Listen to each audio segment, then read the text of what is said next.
the Summit Warriors out there. Hello. Good afternoon to all of you. Welcome to 100x Entrepreneurs Summit. Make some noise.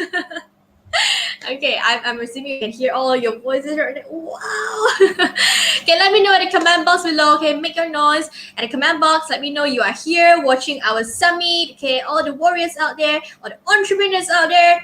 Let me know you guys are here watching, you're here supporting our 100x Entrepreneur Summit.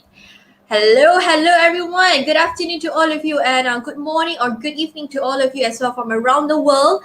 Vivian says, good morning, MC. Good morning to you, Vivian. Come on, guys. Let me know if you're here already. Type in the comment box below. So good morning, good afternoon, good evening to all of you, wherever you are right now. Hello, everybody. We are here. Today it's already day number 10. Okay, day number 10. Wow. I really lost some weight. Okay, it's day number 10. Yesterday, we have witnessed an eye-opening session together with the Deputy Minister and, of course, with the founder, Alfred Full. We did the launching ceremony. It was amazing, guys. It was amazing. It was mind-blowing. It was amazing. And it was also possible because of your support out there. So thank you so much to all of you. Leong says, hello, Vivian. Hello, Leong. Jen Hong, hello. Good day to you, Jen Hong. How are you doing today? Are you excited for today's agenda, for today's schedule? Yes, guys. If you're here already, let me know in the comment box below. Keep tagging your friends, share this Facebook Live out there, okay? Share this Facebook Live out there, share our summit out there so that people can join, okay? People from around the world, around the globe can come here and participate in our 100x Entrepreneur Summit. Day number 10 and we are still here with, woohoo!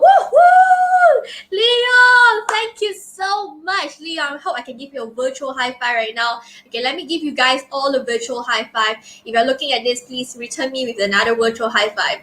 Da-da-da. And I'll give you a high 10 because today is day number 10. High 10. Come on, high 10, low 10, left 10, right 10. It's supposed to be like left 10, right 10.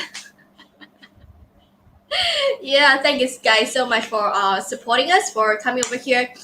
Leon, I really appreciate it. It's day number 10 already and we are still here. Can you feel it? I think our energy is still top notch. Okay, we are still filled with so much energy, so much positivity for all of you. It's day 10. We are still so positive. We're still so good. We're feeling so good because you know what, guys? In this 100x Entrepreneur Summit, we've got so many different speakers, got so many valuable contents we want to share with all of you. Okay, so we really hope that you can actually get your friends in to share with all this amazing contents by our speakers. Jen Hong. I 10 to you, Jen Hong. Amazing, yeah, Jen Hong. Yeah, so if you guys are here, come on, high 10 to all of you. Vivian, hello. Leon, come on, high 10. Leon, high 10 to you as well. So if you're watching, let me know in the comment box below. See who's here with us. Let me know. Okay, Leon also give me an emoji here. Dixon says hello. Hello, my friend Dixon. How are you doing today, Dixon? How's day number 10 for you? Oops. Okay, let me just turn it off. Okay. Wow, Leon, I love it. Wonder Woman. Hello, Dixon. Hello. Come on, Dixon. Hi, 10. Yes, guys. So please help us to share this live out there. Get your friends in, okay? I really love our sessions with you guys. Every single session, I'm enjoying myself. I hope you guys to enjoy yourself very much. Let me know if you guys enjoy yourself in all our sessions. You guys love it or you guys enjoy it. Let me know in the comment box below. How do you guys feel during all our sessions in our 100x Entrepreneur Summit? It's already day number 10. Okay, I think I'm enjoying every single day. It's amazing. Hello, Audie. Good afternoon. Come on, Audie. Hi, 10 to you. Audie asked me, have I taken my lunch? Oh, Audie, I have not yet taken my lunch. Japanese food today. Oh. Okay. I have not yet taken my lunch. Don't worry, but I'm still filled with energy. I'm gonna rock the show here with you guys. Yeah, we have Sam says, "Hi, I'm Vivian Leslie here." Oh, Sam, you are changing your account today. Okay. Yeah, hello to you. Alex says, high five, Vivian. High five. Oh, no. High 10 to you. High 10 to you, Alex. Because today is day number 10 already. Dixon said, oh, was it brunch? Well, Dixon, I had my breakfast. I'm waiting for my lunch. Well, so let me just interact with all of you when the next speakers come on stage. I'm going to go have my lunch, all right? Ben says, morning, Vivian. Hello, afternoon, Ben, okay? Afternoon to you. Good morning, good afternoon, good evening to all of you out there around the world, okay? Around the globe. Because we have speakers from around the world and we also do have participants coming in as well from around the globe. So welcome to all of you. Welcome to 100X Entrepreneur Summit. Now, I know for those of you who are here, I'm really familiar with you guys already. I'm close with you guys. So can we all tag one person that is new to our summit here today?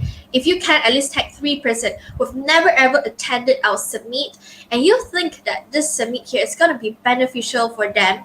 Can you guys do me this favor? Tag 3%, okay? Tag 3% that is absolutely new to 100X, absolutely new to our Entrepreneur Summit here. Get them in.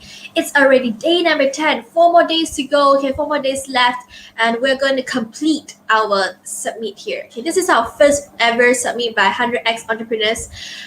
We really love to have all of you to get your friends in, to get all the entrepreneurs out there in. Okay, so get everyone, tag them in if they have not yet been here already. Dixon says this is your 10th day with 100X Summit. Did you have any favorite sessions so far? Yes, Dixon, before I answer you that, what is your favorite session? Okay, let me know what is your favorite session. I think it's a bit difficult for me to select my favorite session because I really enjoy every single moment. I did enjoy every single moment and I am still enjoying. If you really need me to pick one, I guess it will be the time when I'm here speaking with you all. The time where I get to interact with you all. That's perhaps my best moment ever, my best session. Dixon says my favorite session is intellectual property. Okay, good to know that. Jen Hong has tagged someone. Thank you, Jen Hong. Yes, I really enjoy every single moment with you guys. So keep your comments coming in. You know, continue to talk with me, continue to talk to me. I really want to speak to you all. You know, I really love meeting you guys. And right now from Facebook, as you all can see, it's only me. If you guys can only see me, I can't really see you. So I hope that you can keep your comments coming in so that I can really get to know you guys better. I'm just imagining you guys, picturing you guys based on your profile photos. So keep commenting so that I can get to really understand you all even more. Ziwa says she's hungry. Go and have lunch, okay? Go and have your lunch, Ziva. Okay, so for all of you, if you're here for the first time, if you already tagged your friends, and if you're here for the first time, welcome to 100X Entrepreneur Summit. My name is Vivian, and I am the MC for this summit over here. So basically, we are here for 14 days. Today is day number 10 already. Every single day, we have 4 different speakers. Okay, we have 4 different speakers giving you guys content, giving you guys different knowledge here. Okay. Yeah, we're actually sharing you guys here one of the slides. Now, this is session number 5, which is tonight. Okay, at the end of tonight, we're gonna have this session, the art of storytelling. Wow, if you love to learn about story selling, okay, not storytelling, storytelling, make sure you come over the last session tonight. Okay, before we actually go with the agenda, just a quick one. Every session, there will be a Q&A, and of course, there will be a prize giving. So make sure you input your questions for our speaker, put in your comments, interact with the speakers, okay? And there is also a giveaway, so make sure you participate. How do you participate? Share, tag your friends in, and like our Facebook Live, and you stand a chance to win a 30 ringgit Shopee cash voucher, okay? A 30 ringgit Shopee cash voucher. Now, today, our selfie check-in. Let's have a look at our selfie check-in, guys. The selfie check-in for today's theme is business card, okay? Business card. So show us your business card. You know, take out your business card, take a selfie with it, and after that, hashtag 100X Summit and post it onto your Facebook, your Instagram account. Now, the reason why we actually put out business card as your theme tonight is because tonight's session, okay, and in the evening session, we are going to have a business networking. So in business networking, as you all know, it's where we get to know different business owners, different entrepreneurs out there. So as a business owner, get your business card ready. It's really important. So ladies and gentlemen, if you're watching this, make sure you take a selfie with your business card and upload it into your Facebook or your Instagram account, yeah? Your Facebook or your Instagram account. Remember, hashtag 100x Summit. Hashtag 100x Summit, you stand a chance to win a gift from us. And if you're interested, which I highly recommend all of you to join our membership, okay, it's absolutely free. This is the link below. You can actually see the link below. Join our free membership to network with like-minded entrepreneurs, with business owners. We've got different sharing sessions every single night. www.100xconnects.com/membership, okay? www.100xconnects.com/membership. Go and join, okay? Go and join. I am a part of it already. I hope to see you guys join us, be a part of this 100x Connects as well. All right, can we show them our agenda right now so that for those of you watching this, you have a clue on what's happening here today. So we have Zunxia. So say, hello, Zunxia. Welcome to 100x Entrepreneur Summit. Now, today's agenda is something like this. We're going to start off with our speaker, which is Alfred. He's going to coming over because he's going to deliver a welcome speech. And the first speaker, Mallory Loone, is going to share with us about entrepreneurs, the mind game. Now, remember guys, during that session, please leave your questions down below. If any Q&A, we'll have a Q&A before the speaker wrap up. And of course, there will be a giveaway. Okay, if you want prize, you want to win prize, this is where you get to participate, the giveaway session. And we also do have a live chat session with our co-founders about hobby. Now, the second part for today, it will be by Sarifa Alonso. Okay, by Sarifa Alonso, Love Your Obstacle, How to Turn Obstacles into Opportunities. And followed by giveaway. So every speaker session, there's going to be a giveaway. The third part here at 6 o'clock by Chase. Chase is actually my a friend of mine as well. I've known him. He's an amazing guy. He is a great magician as well. So he's going to talk a bit about magically turning stranger to customer. If you are interested to know more about it, I really recommend all of you do tune in, okay, 6 p.m. And of course, there was also going to be the giveaways in that session. And we're also going to have a Learn with Co-Founders at 7:30 as well. Now, the last part tonight, is a power session for all of you. I highly, strongly recommend all of you to participate because it is the business networking session. We have Wendy, okay, Wendy and Paul is going to come in here and alongside with a couple of other entrepreneurs as well. They're going to share a little bit about their business and we're going to have advice from Wendy and Paul in the business networking session on how they can further strategize their business in the networking session, followed by a special giveaway. And ladies and gentlemen, the last session for tonight. You guys see the comment from Jonah here? We have Jonah here, right? Hola, Vivian. He's saying hola to you, Jonah. So the last session tonight, we're going to have Jonah coming into our 100x Entrepreneur Summit. He's going to have the late night show with Jonah. And his topic is the art of story selling. Okay, the art of story selling with his special guest. So make sure you do stay tuned with Jonah's session tonight. All right, ladies and gentlemen, are we all ready to get our summit started? Okay, let me know at the comment box below. Are you guys ready? To all of you guys out there, are you all ready? If you're all ready, type 1. Type 1, okay? Type 1 down there. Okay, type 1 at the comment box. Let me know you are ready. Wow, okay, we have a special guest coming. Yes, that's right, Siswa. So make sure you stay tuned, yes, Siswa. Okay, come on guys, type 1 down in the comment box below. Let me know if you are ready. Leslie says ready. Donna says 1. Okay, come on guys, if you are ready, type 1 down below so that I know we are all excited, we are all pumped up to get this started. Jen Hong says 1 as well. Li Young says 1. Good. I love this energy from all of you. You know what? To kickstart today's session, I'm going to invite the founder of 100x Connects to come on stage here again to share with you all a bit more about 100x, the vision, the mission, what they're doing, what is this summit all about. And if you have any question, guys, I'm serious, if you have any question for Alfred, for 100X Connects, please put it on the comment box below. Let us know, and I'm sure Alfred is here. He can actually help to answer some of your questions regarding this community, and of course regarding this summit here as well. So anything you guys want to know, all right, let us know at the comment box below. Type in your question. So ladies and gentlemen, please join me to welcome the founder of 100X, Alfred Fu. Hi. Good afternoon, good evening. How are you guys?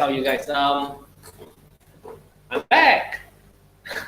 So anyway, I would like to spend some time just to elaborate on what happened yesterday. And probably there will be some of you who would wonder like why all this collaboration, not only with entrepreneurs, aspiring entrepreneurs, and some of you probably would have seen the opening yesterday. We are working very strongly together with the government, and we think this is something that we will continue to do. Now, a couple of months back, what happened was we were doing what we do, and then we had a call, we had a text, right? Of course, it was friends of friends. After a while, when we, in this industry in education, and we also in other businesses, it's very important to have friends. So that's why do not stop making friends. Do not stop building your network. That is the number one most important thing to do any business. Anyway, just give me 1 minute. Can I? Oh no, okay, it's okay. So anyway, now because I was actually preparing my coffee. I haven't had my coffee for today. So yeah, so I'm just wondering. Thank you.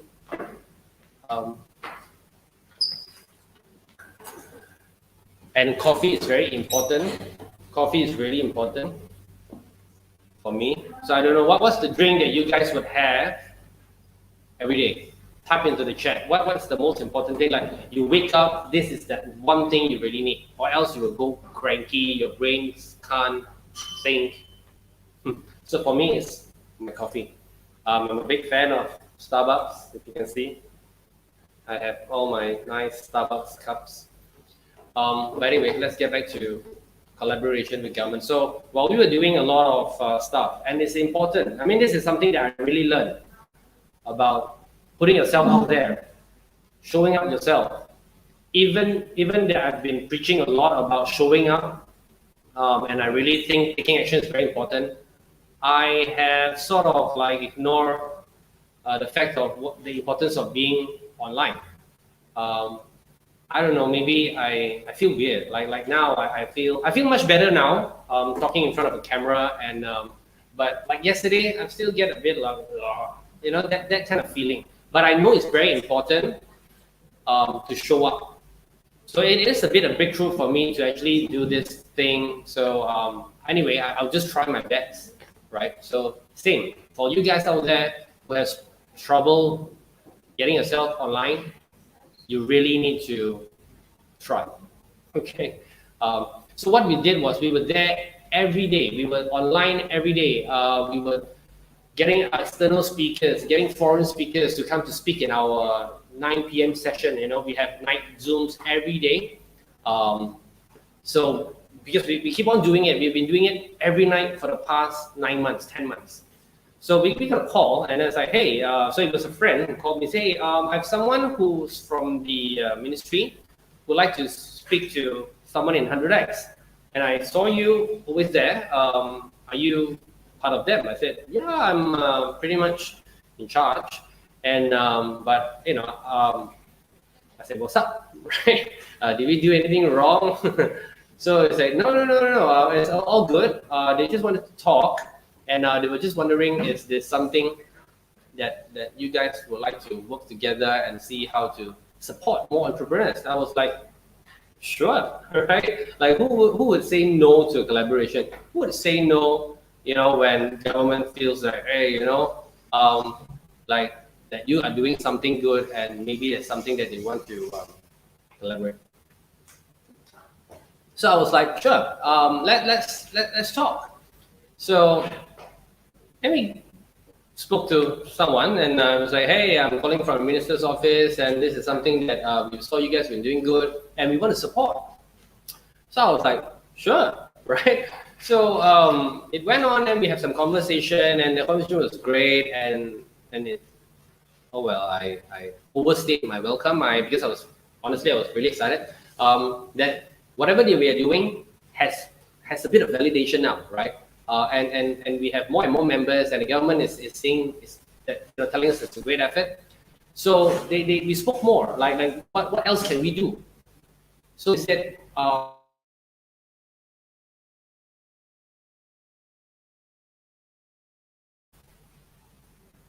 And therefore, we created this 100 days startup challenge. So we call it the 100 days 100x startup business startup challenge, right? Which caught everyone by surprise, as in like the government said, "Wow, you mean you guys have such a course and stuff like that?" I said, "Yes." So I said, I'll send you the coursework. I will send you the course learning outcome, and maybe also because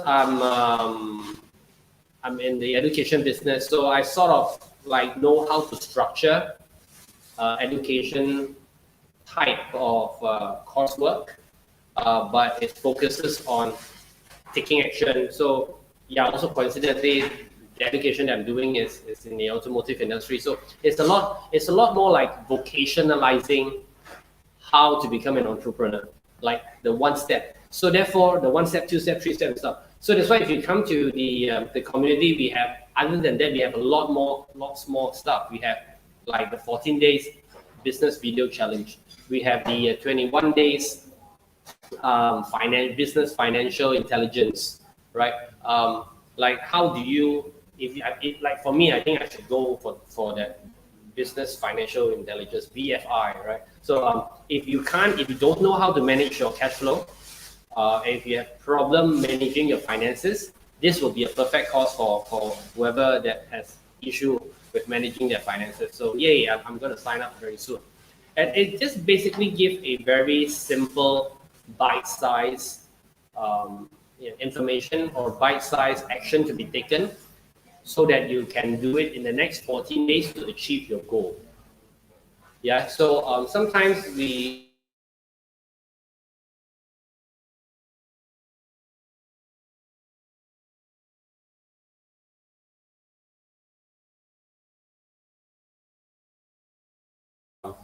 way of these methods will be easily absorbed, right? We did a couple of beta testing with some of our group members, and we realized those that took action had amazing breakthrough, really. Especially the video challenge, because a lot of people like myself, including myself, we have this weird feeling like seeing ourselves talk. It's like, this is not good enough, and how come I don't look like Andy Lau, or how come we don't talk like Tony Robbins, right? And the fact is, even Andy Lau or Tony Robbins didn't just became Andy Lau or Jackie Chan or become Tony Robbins, right? So they started somewhere. And the thing that I've learned for the last 41 years of my life, oh my God, everyone needs to take the first step. It's never too late. It's always okay to start now. It's better to start now than tomorrow. Hence, there's always the saying: if it's not now, then when, right? So yeah. So basically, that's much a bit of gist of how we got this whole collaboration started, and definitely we'll be looking out for more collaborations with businesses, whether they're from Malaysia or from Australia or from New Zealand or from US.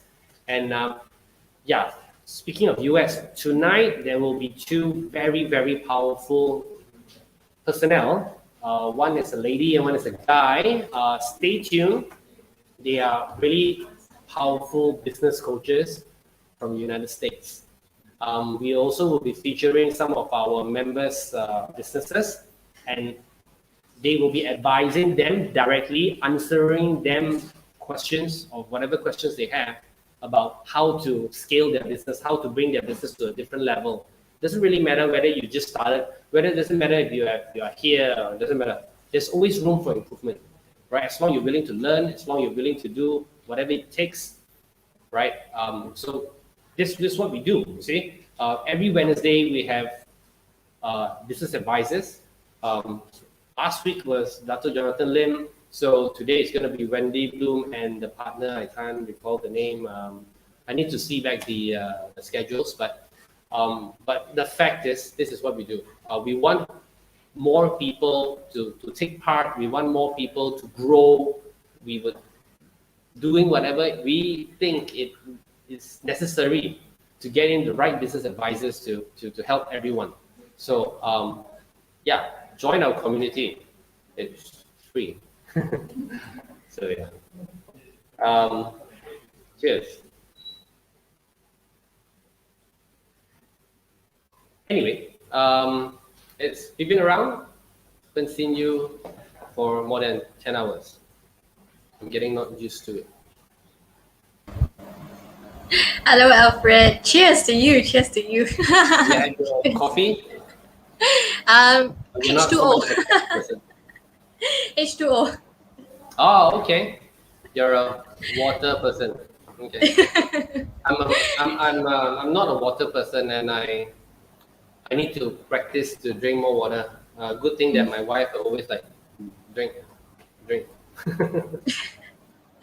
All right, Alfred. So you mentioned about the 100 days, 100x startup challenge. Okay, what is it about? It sounds like 100 days. So it's gonna be, is it 100 days long? Could you share with us a little bit more? So we have created a 100 days challenge. It's 100 days for anyone who wants to start up a business, for anyone who doesn't know what business to start, or someone who thinks they know what to do. So it doesn't really matter. As long as you want to start a business, it doesn't matter if you don't know what to do, or you already know what to do, or you think you know what to do but you're not sure. This is the challenge for them. So what we're going to go through in this 100 days is we will start from basic, like your intention, what you want to get end of the day, what is your end goal, then we will help you to create the business canvas, what are the SWOT analysis, who are your target customers, who are the potential collaborators that you should be working with, are there any licenses that you need to get, depends on the business, what's the cash flow like, where is the potential income, is there only one potential income, or is there different pipelines of income?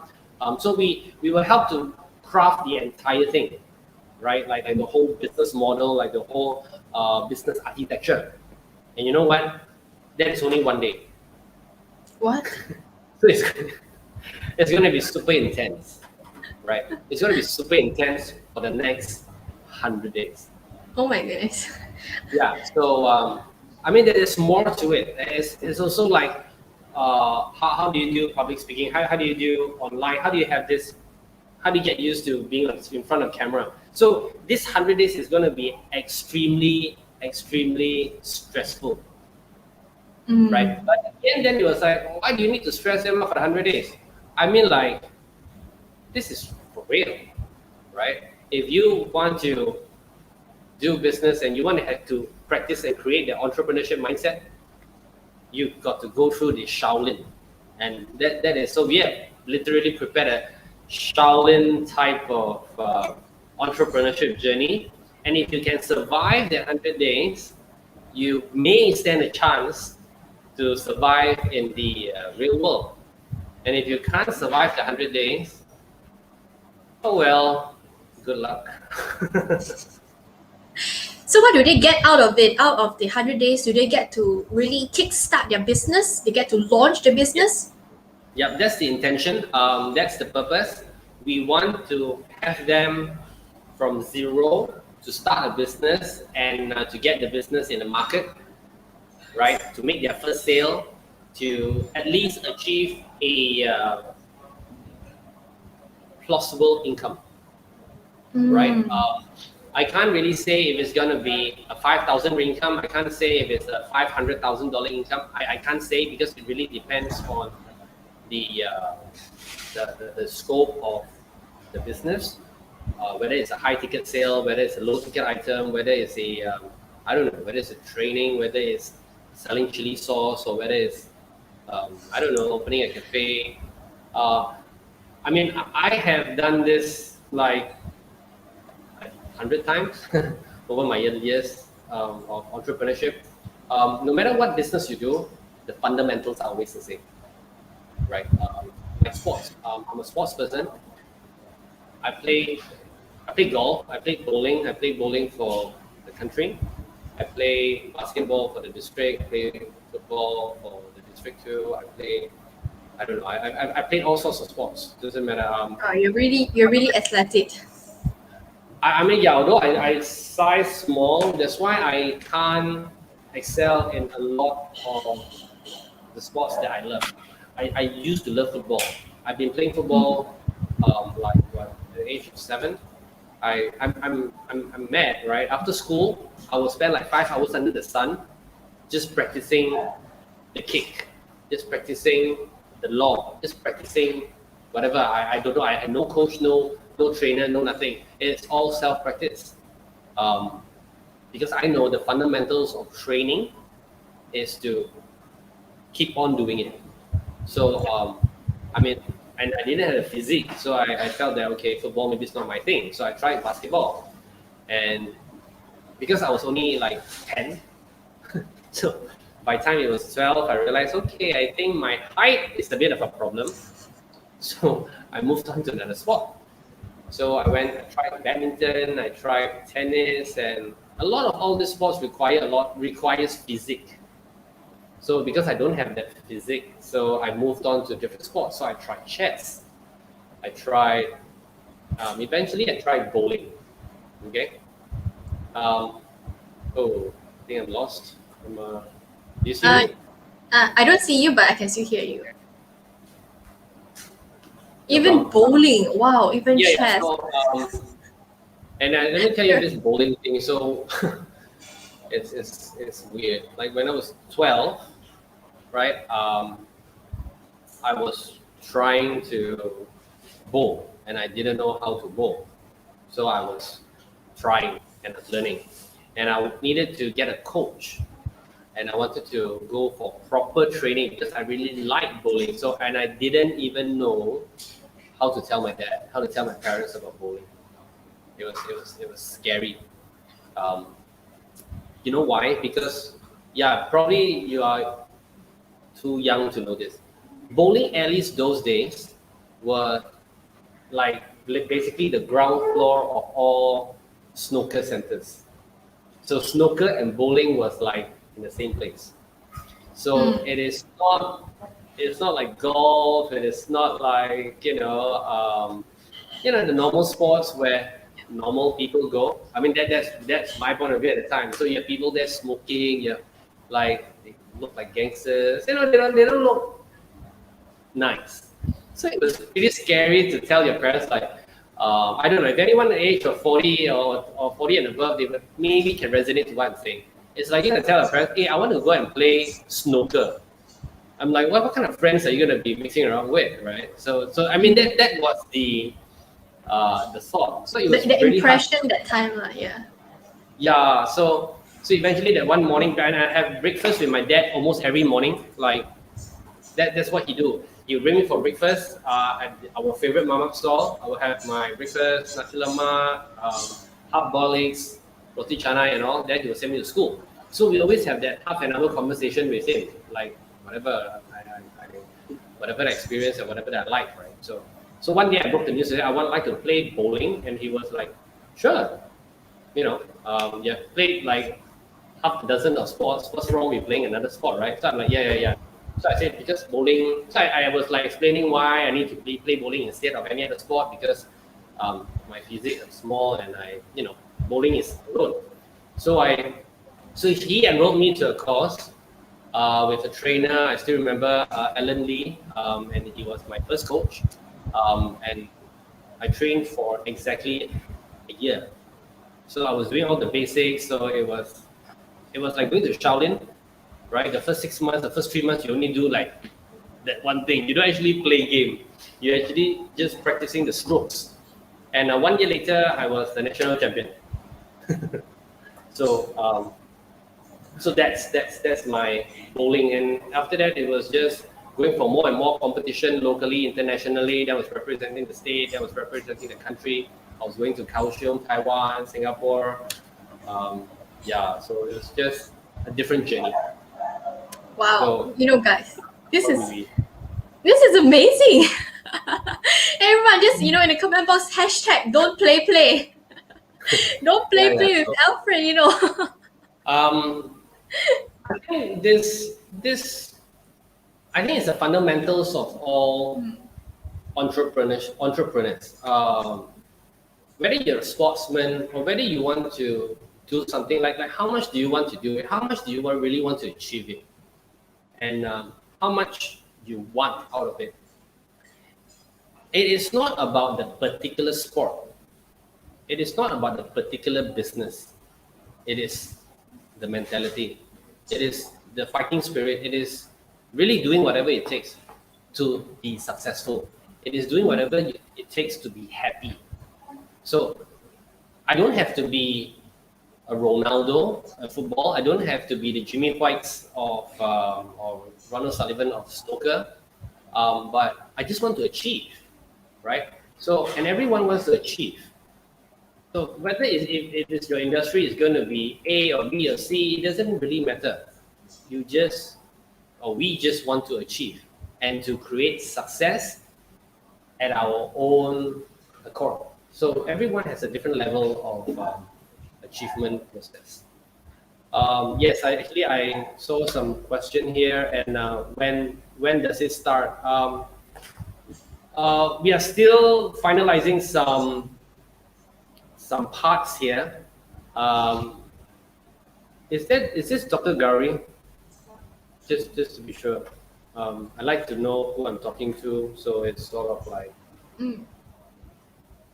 I think it's just Dr. Gary, if I'm not mistaken. But So anyway, she also mentioned like she loves the way this group motivates each other. I love the way the group motivates each other. yeah. You see, I've always believed motivation needs to start in within.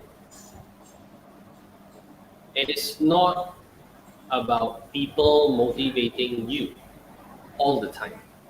It is about you needing to be motivated. Then someone can help or motivate you to move you forward. But without you wanting to be motivated, this is called energy sucking. And it's like you're a sponge, right? If you keep on going and tick, it's going to be very energy sucking for whoever who's supplying you with the positive energy. And it is okay. We are all humans, right? We have a down and up time, but yeah, we have our down and up time, not down all the time. So at some point, we need to learn and know how to generate that positive energy, so that when you are like, maybe it's like your phone, right, or any solar panels or so, you have to create your own solar panel. You can't be just no battery, then you go and find a plug and you plug, right? At some point, you need to be a solar panel. You need to find a way to create the energy. So of course, there's a lot of coaches out there who teaches you how to create the energy. So some of them will tell you, okay, you need to do more exercise. You need to make small achievements. You need to create small wins. You need to prime yourself every morning, whether it's going to be the music or whether it's going to be the things you read, right? But at some point, you need to know how to create the energy. It cannot be like, okay, in a meeting and also, I'm so sorry, everybody, I'm going to pause the meeting because I need to listen to some hard rock music. You get what I'm saying? It's like, no, it can't be like that. You need to learn, like, okay, if I'm not feeling so good right now, how do I switch? So there are so many coaches out there, and there's so many courses out there that teaches us how to switch, how to become positive. How do you breathe and snap out of it and go again. Now, and this is also one of the reasons why we want to create 100X, this whole community. It's not only about you and I, it's also about bringing more coaches to come in, because I think for the basic fact, education should be free, right? So we can get more trainers and more coaches to be on our platform and share their values and share and provide more values and teach those basic stuffs of how do you even take action, how do you even do certain things. But again, there are some people who come to me and say, but how is this sustainable? Well, why don't you join us first? I will tell you how, right? This is not all charity and all sunshine. At some point, we need to survive, but instead of just going in there and hunt and take whatever you want, we do create a different funnel or a different platform on how everyone can benefit, not only what's the word? Not only like studying and you get that value thing. It is also monetary. It's also financial. It is also physical, right? Yeah, I mean that's what makes the world go round. It's like we can survive by breathing, but we also need to eat, right?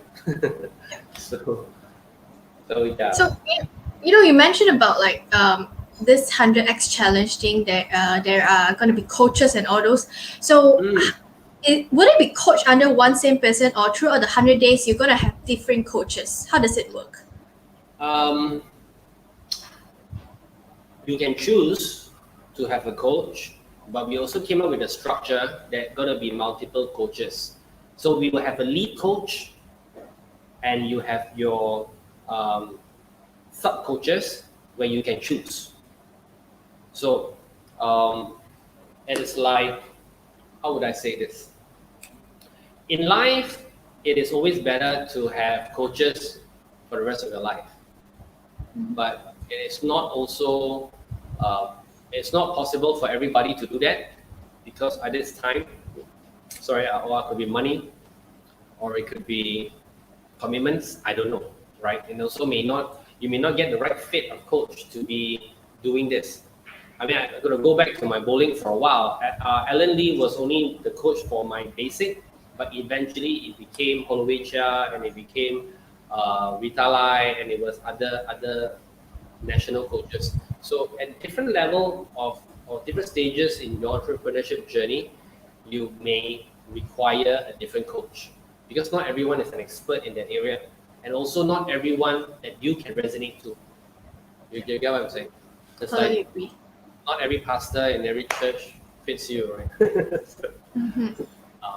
Yeah. So we have lead coaches. We have other coaches that comes in once a week or once a month to give different insights on the different journeys that everybody's going through. So yes, this 100 days, you will end up having like, I don't know, one lead coach and 10 sub coaches. So you're going to call them sub coaches or experts in different areas. So yeah, you're going to get like a 10 in 1 kind of thing. And who is this for? This 100x challenge. Can people from the corporate world, they're still working, but they want to actually start their business, can they participate? Or this is for people who want to start their business on their free time right now, or even they want to start a business but do not have any idea yet? Okay, this has always been a little challenging question I have within myself. Sometimes some bosses, some not me lah, some bosses do not like their staff to be entrepreneurial or having an entrepreneurship mindset or having ambition. I don't know if you come across some bosses. Some bosses only want their staff to be, oh, you're going to focus in what you do, you're just going to do this, right? I didn't say that they're not supposed to be focused, they should. But what we are trying to do is to help them to create an entrepreneurship mindset. That's one. To have that entrepreneurship lifestyle.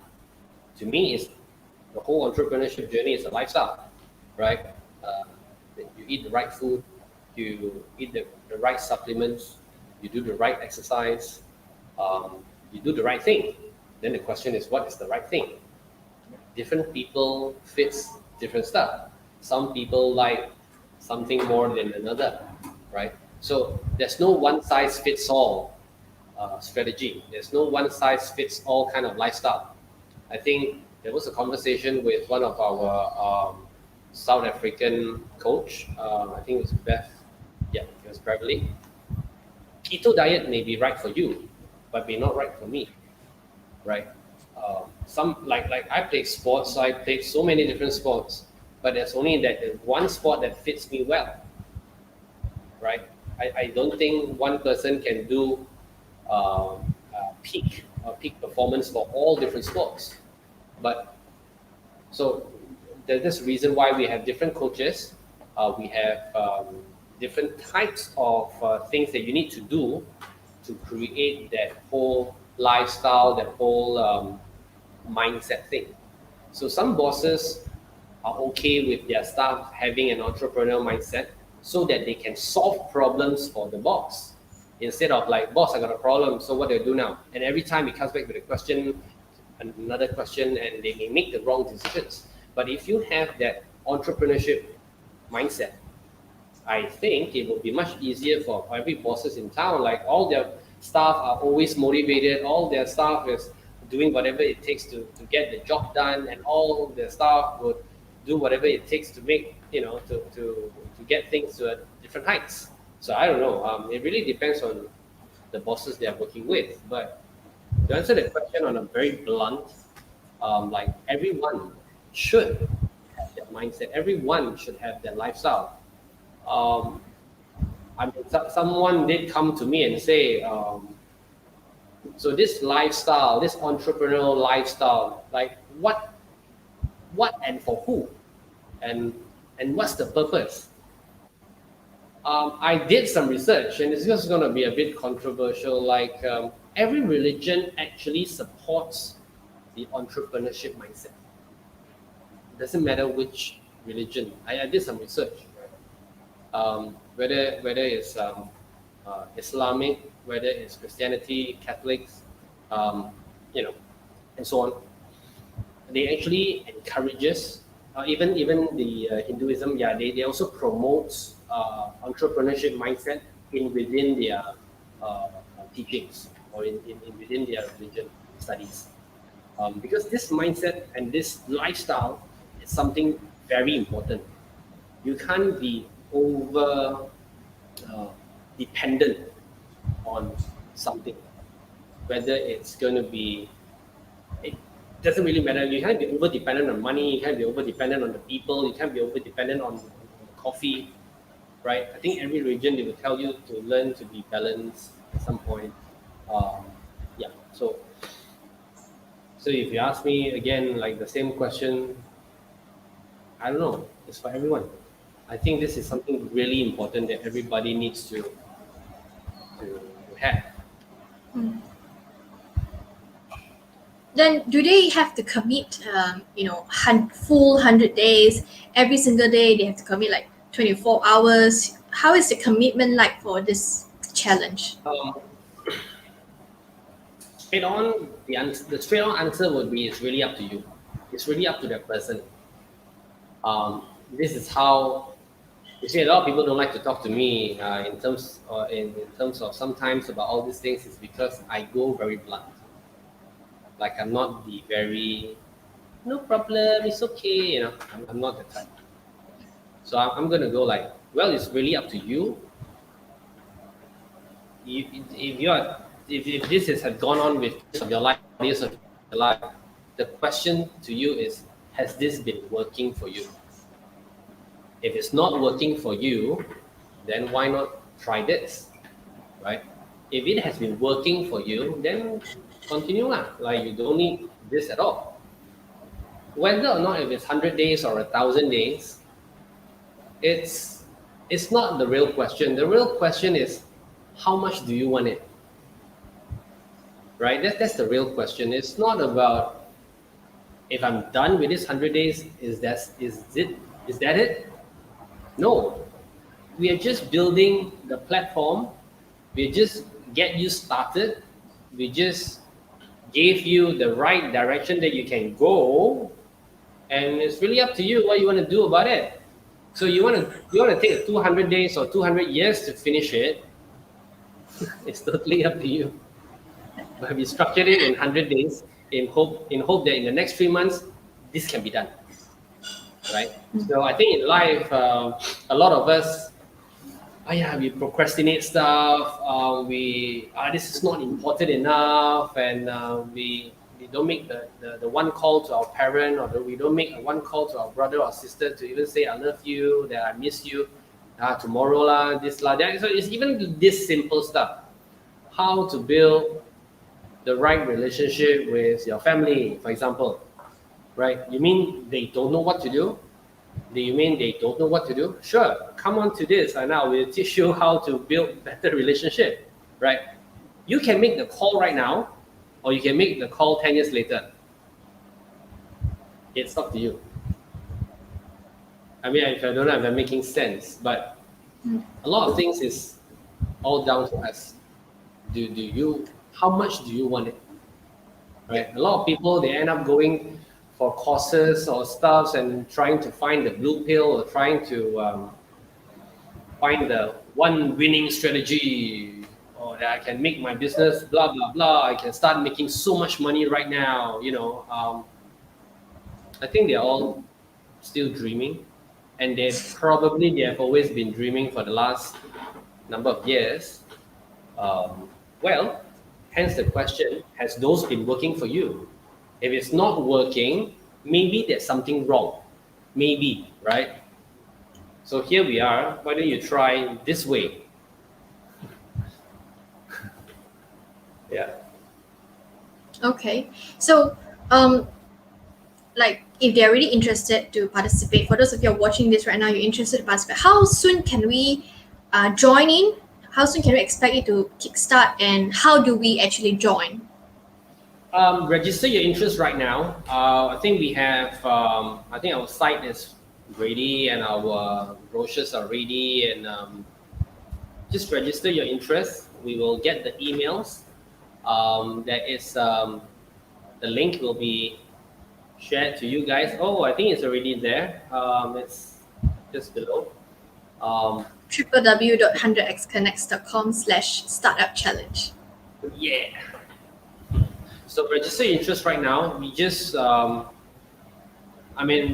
of the main reasons that we are trying to hold this for a while, and we just want to make sure it works because of timing and also the structure of where to hold them. So we have created a community platform using Discord. I'm not sure. Vivian, are you familiar with Discord? I'm not really. So that's our virtual office, and that's also our virtual hangout place. Because WhatsApp has a few issues when this is community. First is privacy, right? Number two, maybe you have to know people's numbers, right? So number two is not everything that some people want to talk, everyone needs to know. You get what I'm saying? Yeah. For example, you wanted to talk to me, you did, or you want to talk to some of us, you needed to send the same message to the group. So what we created in Discord is either you can do a one-on-one, whether you want to do a one to the group, whether you want to ask a particular question, and you go to the different rooms that we have created. You want certain privacy, and you want to have a video chat, you want to share on different stuff. So we have created the Discord channel so that everybody, the whole community can go there. Sorry. I think there's quite a number of people already in the Discord channel. So chit chat, talk, and ask more questions there. What else? Yeah, I think probably in March, April, we will start our first the first group of the 100 days. I think it should be about that time. Just want to get everything lined up. But first time, a bit worried. So again. So yeah, guys, if you're interested to join this, 100 days startup challenge, let me know in the comment box. Everyone just type one. No, wait. Instead, let's just type 100 because it's 100 days. So just type 100. Okay, let me know your interest down here. Are you guys interested? Because it's gonna be like what Alfred has mentioned. It's gonna be 100 days. You have different aspects. By what he actually shared, the first day itself is so intense. I can't imagine what about the rest of 99 days. Yeah, it's All right. intense, but I think whether in life or in events or in sports or in anything that we do, the fundamentals is always the hardest. You really need to. It's like a building, right? Before you see the building go up, it takes forever to see them doing the piling. Yes, the foundation takes the longest time.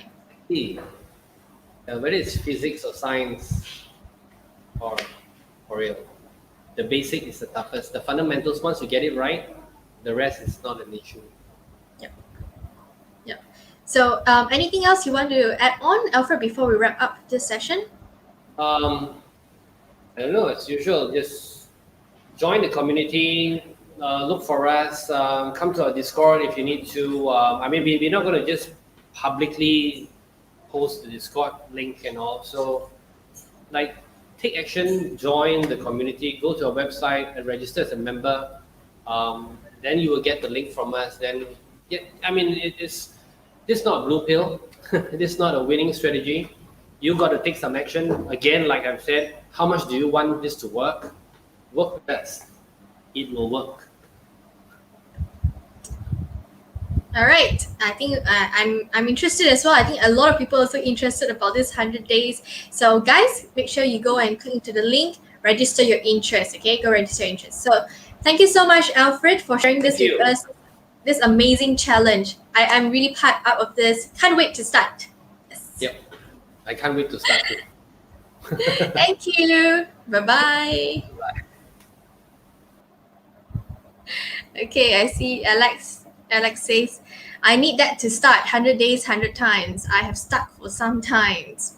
Yep. Okay, Alex, go and register your interest right now at the link 100xconnects.com/startup challenge. Okay.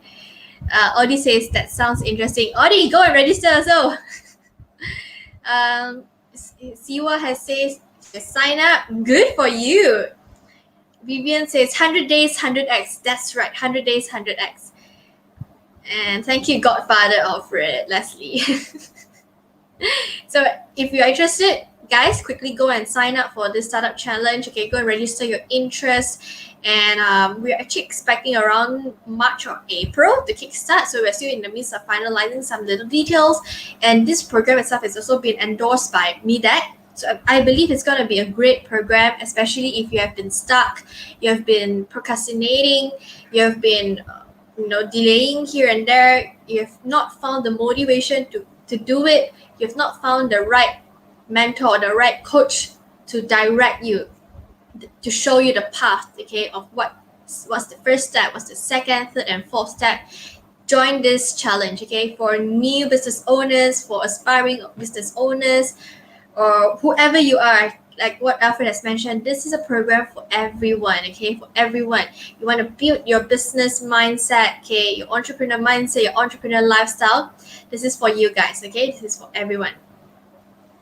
All right, ladies and gentlemen, so let me just remind all of you once again for our 100x Entrepreneur Summit. Today is day number 10 already, and every single day we do have giveaway for all of you, Facebook Live giveaway, and we also do have the selfie check-in, okay, the selfie check-in. So today's selfie check-in basically is the name card, okay, name card. So everyone at this time right now, go and get yourself a name card and upload that, okay, upload the photo, upload the selfie into your Facebook, into your Instagram account, and hashtag, okay, hashtag 100x Summit, hashtag 100x Summit. All right, so let me have a look who's here online right now. If you guys want to know more about the 100x, the 100 days 100x challenge, okay, Can all of you just type challenge at the comment box below? Apart from registering your interest, let us know that if you want to find out more, okay, type challenge at the comment box so that the back end team will also take note on this as well. So can you all just type challenge at the comment box below so that I know that you guys are interested to also find out more about this. I think it's amazing because of this challenge, you get to know different types of aspects in building up or in starting up your business.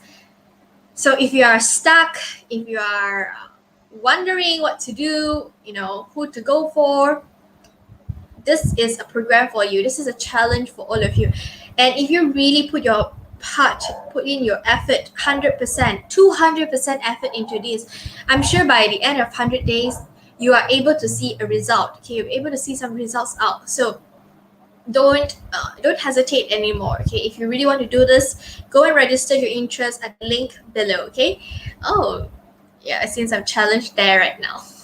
So go and join the challenge, and if you have not yet joined us as a part of a member or community, it's absolutely free for all of you. We're opening this up to all of you. Welcome all of you. So come in here, join us, www.100xconnects.com/membership. Okay, go and join us as well as a member. It's free for all of you.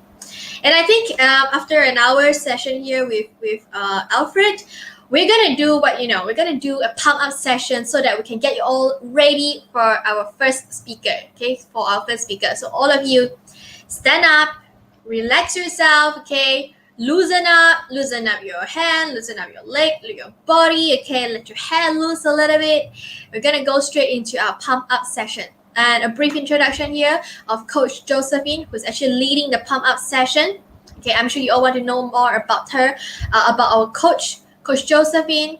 So she is the first and only female IFBB pro in Malaysia. She's a certified body transformation and physics specialist, certified precision nutrition coach, and a certified Pilates instructor. Josephine is truly passionate about fitness and nutrition and conducts classes both online and offline. She works hard to drive health improvements. Her aim is to make a difference in people's life. She believes that there is so much more to weight training than vanity, and believes it empowers people to take control of their lives and gives them a daily sense of accomplishment and a healthy awareness of how everything they do and consume directly affects their mind and body. So are we all ready? Can we all bring Coach Josephine out right now? Everyone says ready. And ladies and gentlemen, let's bring Coach Josephine right now with the pump up session. Hello everyone, it's me Josephine. Let's stand up, okay? Get ready, do some exercise together. We're gonna move together, right? So you feel better. Come on, let's get up.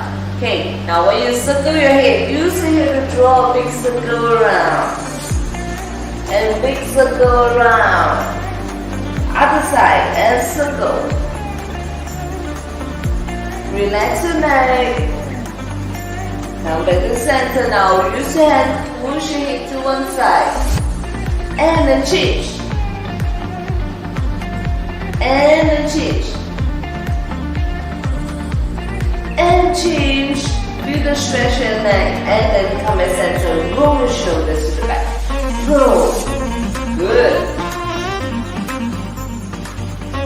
Keep going. Open up your chest. Open up your chest. Two more.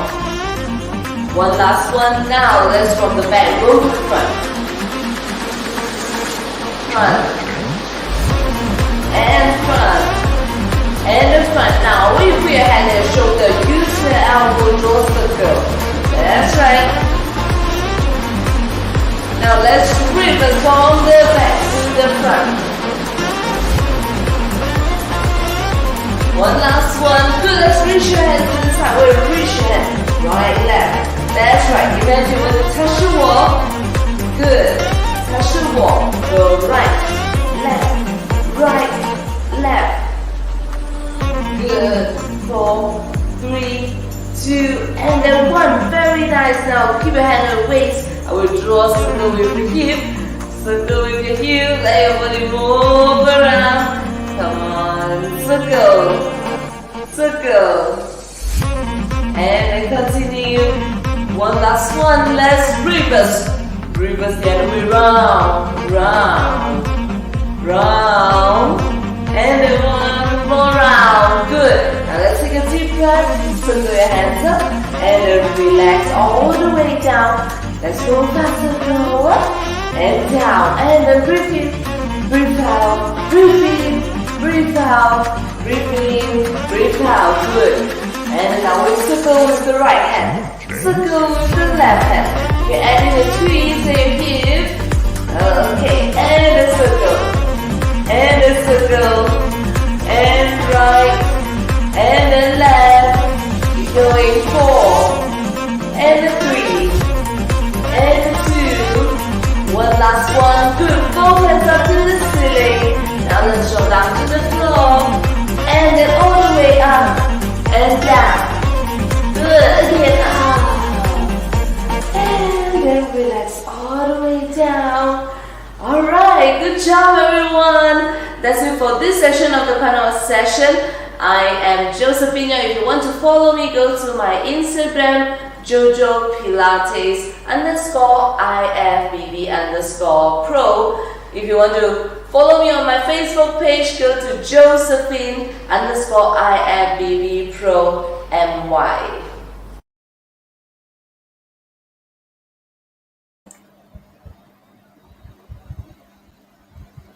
Thank you, Joe. Thank you so much, Coach Josephine. It was a great session, and up and down and left and right. Now, let's know if you joined, okay? Did you guys join the pop-up session earlier? Did you follow her steps, okay? Did you all do that? Let me know in the comment box. Let me see. Okay, if you join the challenge, the pop-up session, okay, everyone give me the like and love right now. Swipe up all the like and love. Swipe up all the like and love right now for us. And you can also follow her in her social media account, Josephine _IFBB pro MY. That's a Facebook. Her Instagram will be Jojo Pilates _IFBB _pro. Okay, that's her Instagram account, right? Now, let me see. Have you guys give me all the likes and love? Okay. Have you guys swiped up all the love buttons for me or the like buttons for Joe? Yes, thank you so much. Thank you so much. You guys are adorable. Thank you. Now, the next session, we are going to have our speaker here, okay? So, if you are an entrepreneur, you are an aspiring entrepreneur, you want to know more about it, this is for you guys. So I want all of you right now, tag 3 friends in, okay? Can all of you at least tag 3 friends into the group right now? We're gonna have an amazing speaker, okay? So please share this, okay? Share this Facebook Live to all the groups out there. Tag your friends in right now, okay? Tag your friends in right now.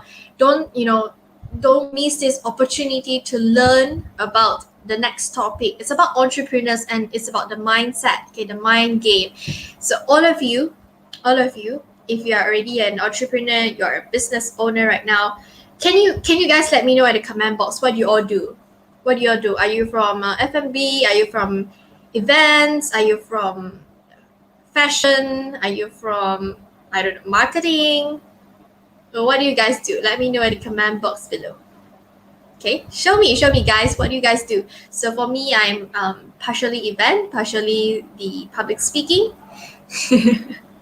So let me know, guys, come on. I want to see if any of you here, you have already started your business or you want to start, okay, you've been wanting to start your business. I want to see your comment right now. Okay, I want to see your comment right now.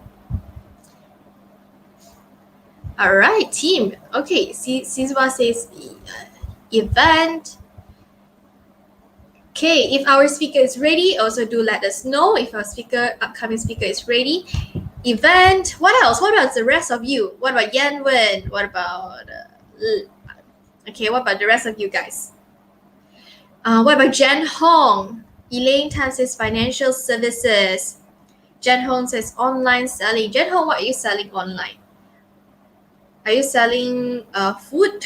Are you selling household appliances? Are you selling? Yeah, what are you selling? Do let us know. Events, Dixon says. Okay. Who else is here? Yenwen, what about you? Yenwen. What about Audie? What about Audie? Audie is here, so right? What about Alex? Let us know, okay? Let us know. Now, have you guys tagged your friends in? Have you guys share your friends in? Okay, share this to your public groups out there, because at the end of the session, as I promised you all, it's gonna be another round of giveaways, and of course, it's a Q&A session. So this session here, don't miss it, guys. Don't miss it. Please get your friends join here, especially your friends who have wanted to do business, to start their business. Okay, get them in. Okay, get them in. All right, I think our speaker is ready here. General says food items, mainly organic and natural products. Good, okay, good. So for those of you who have just joined in, okay, we're gonna put in the link if you want to join our community. It's absolutely free, okay? It's www.100x.com/membership. And at the same time, a kind reminder, go and take a selfie with your business card, okay? Take a selfie with your business card, upload it into your Facebook or your social media Instagram account, and hashtag 100x submit, okay? Hashtag 100x submit. And at the end of the session, remember guys, it's the Q&A, so make sure you take opportunity to ask plenty of questions. So I think we are all ready for our next session with our speaker here today.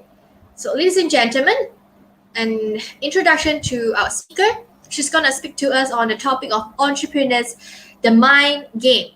Now, Mallory Loone is currently the co-founder and lead trainer of Work Inspires, a people engagement company that focuses on co-creating learning pipelines with sustainable results through interactive learning and engagement solutions. She has been in the talent development industry for the past 7 years, where she has recreated and developed frameworks and modules to help attract the best leaders through onboarding programs, engaging with leaders through strategic and customized team building as well as learning programs. Mallory is a certified HRTF trainer, a certified coach, and neuro-linguistic programming NLP. She has worked with Fortune 500 companies like General Electric, Gamuda, IGF, Philip Morris, Malaysia, HSBC, Oracle, SAP, XA, L'Oreal, and has global footprints across 8 countries, including London and Australia. Her passion for people development has also earned her a town hall with President Obama in 2014. As a trainer for the YSEALI program, in addition, she also mentors startups and youth in their career development. So, ladies and gentlemen, we are going to show you guys a short video intro of Mallory.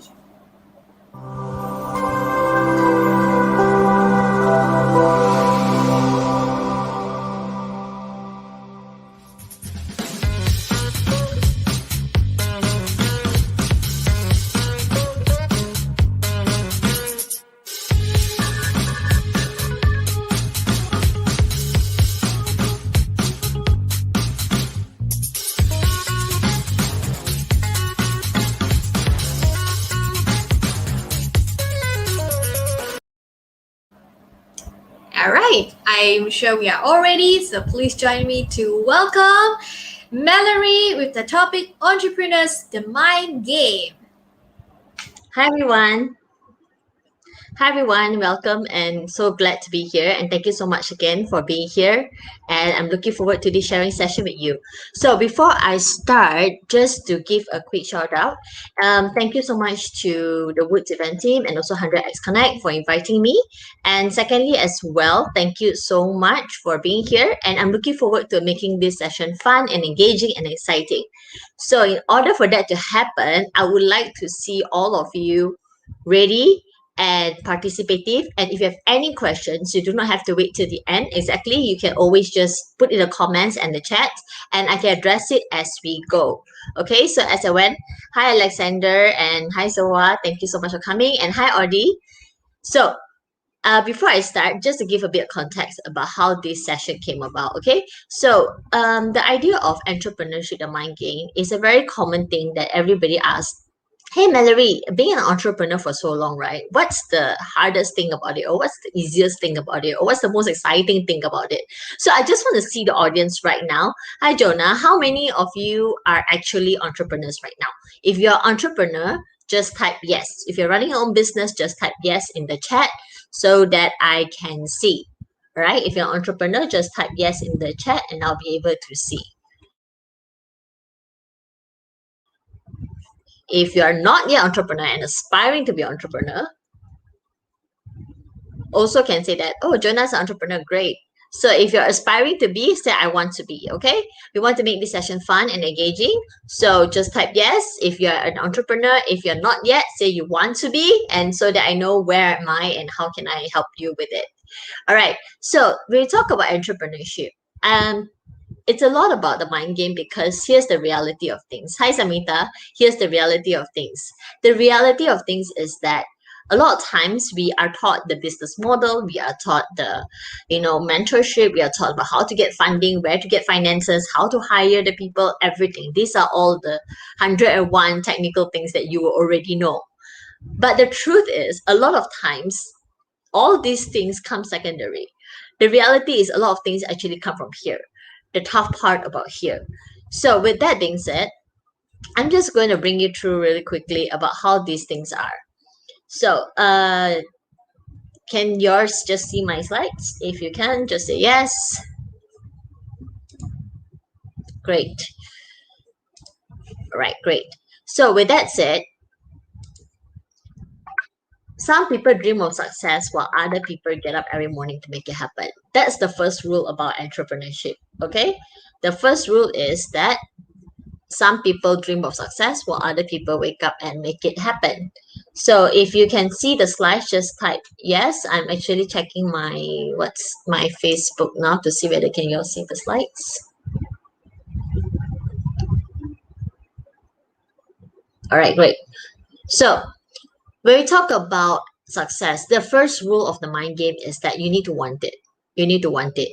So when we talk about starting entrepreneurship, right? Do you want to actually start a business? And most importantly is, why do you want to start a business?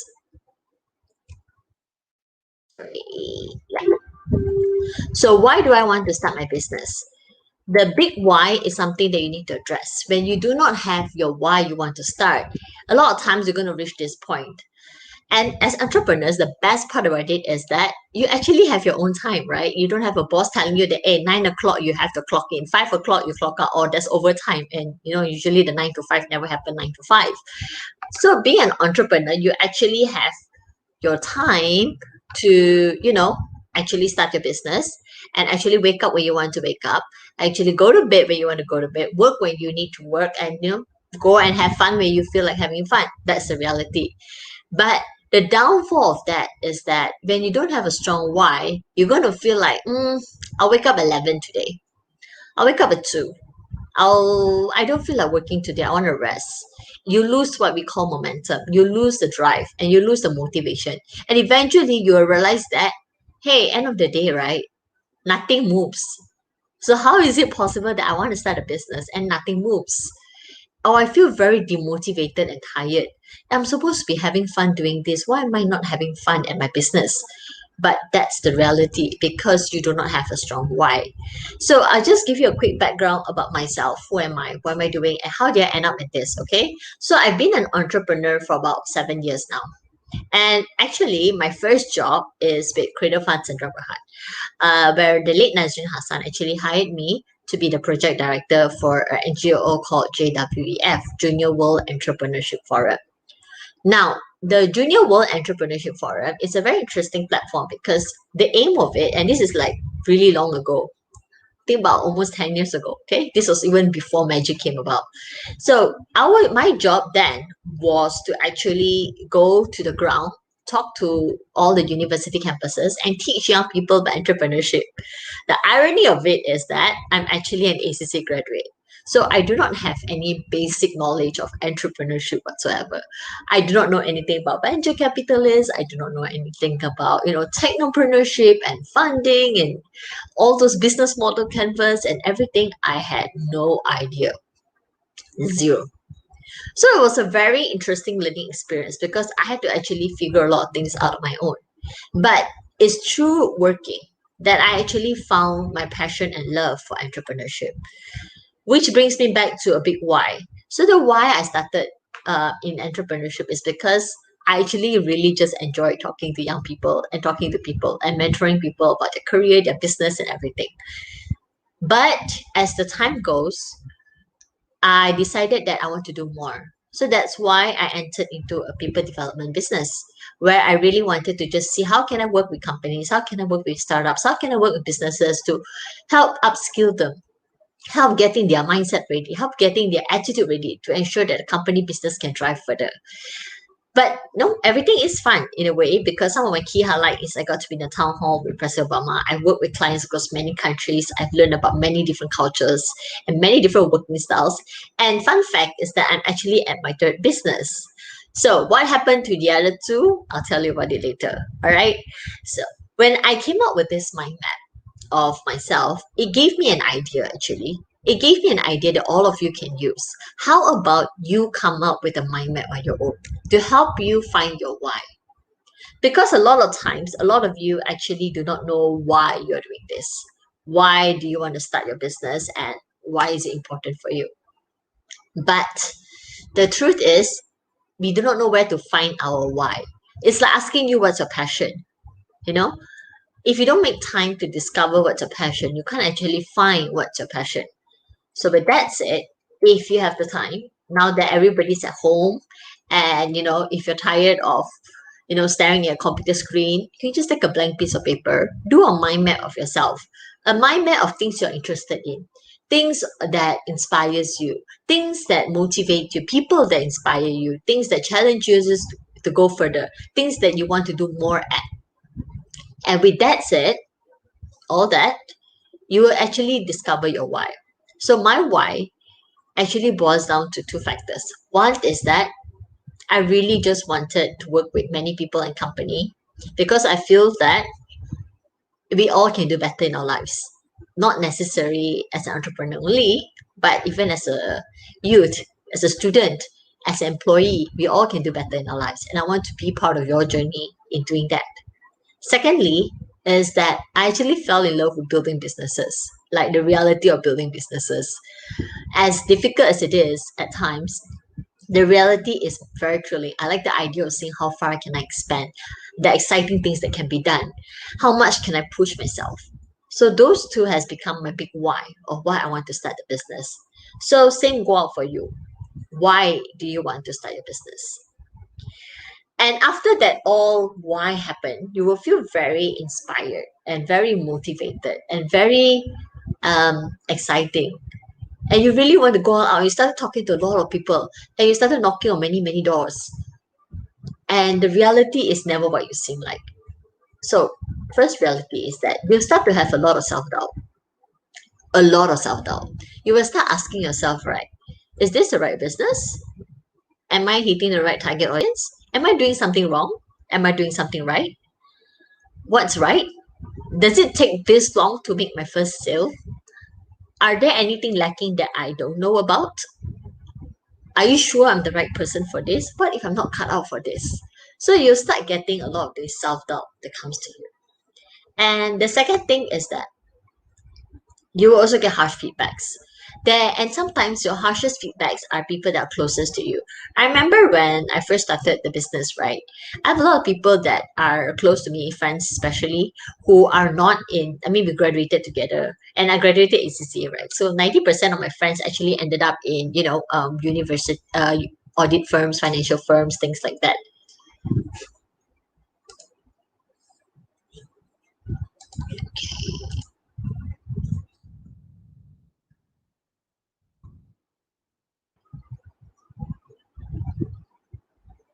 Okay, just to check, can you all see the slides now?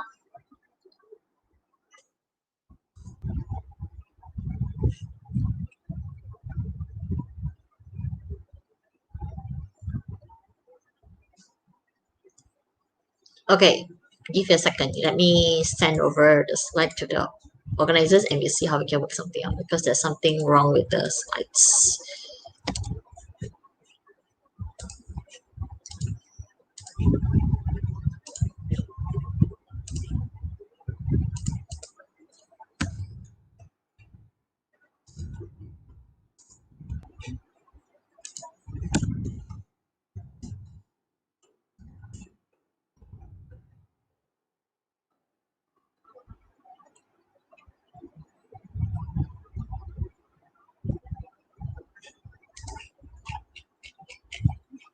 Okay, so while we wait for the organizers to bring it up, I'll just continue first. And in the meantime, if you have any questions, just pop by in and I can see. And yes, Dixon, that actually the golden circle is the right way to do it. The why followed by what and how. So if you all do not know, thank you so much, Dixon, for sharing that. So if you all do not know what this golden circle is, you can just go Google Simon Sinek golden circle, and he did a very good TEDx video about it. So generally it's a lot about, in everything that you do, start with your why, followed by what are you doing and how are you going to get there. So that's the same way you can use to sell. That's the same way you can also use to reach your audience. Okay, so why, what, and how. So you can check it out on the TEDx or YouTube videos.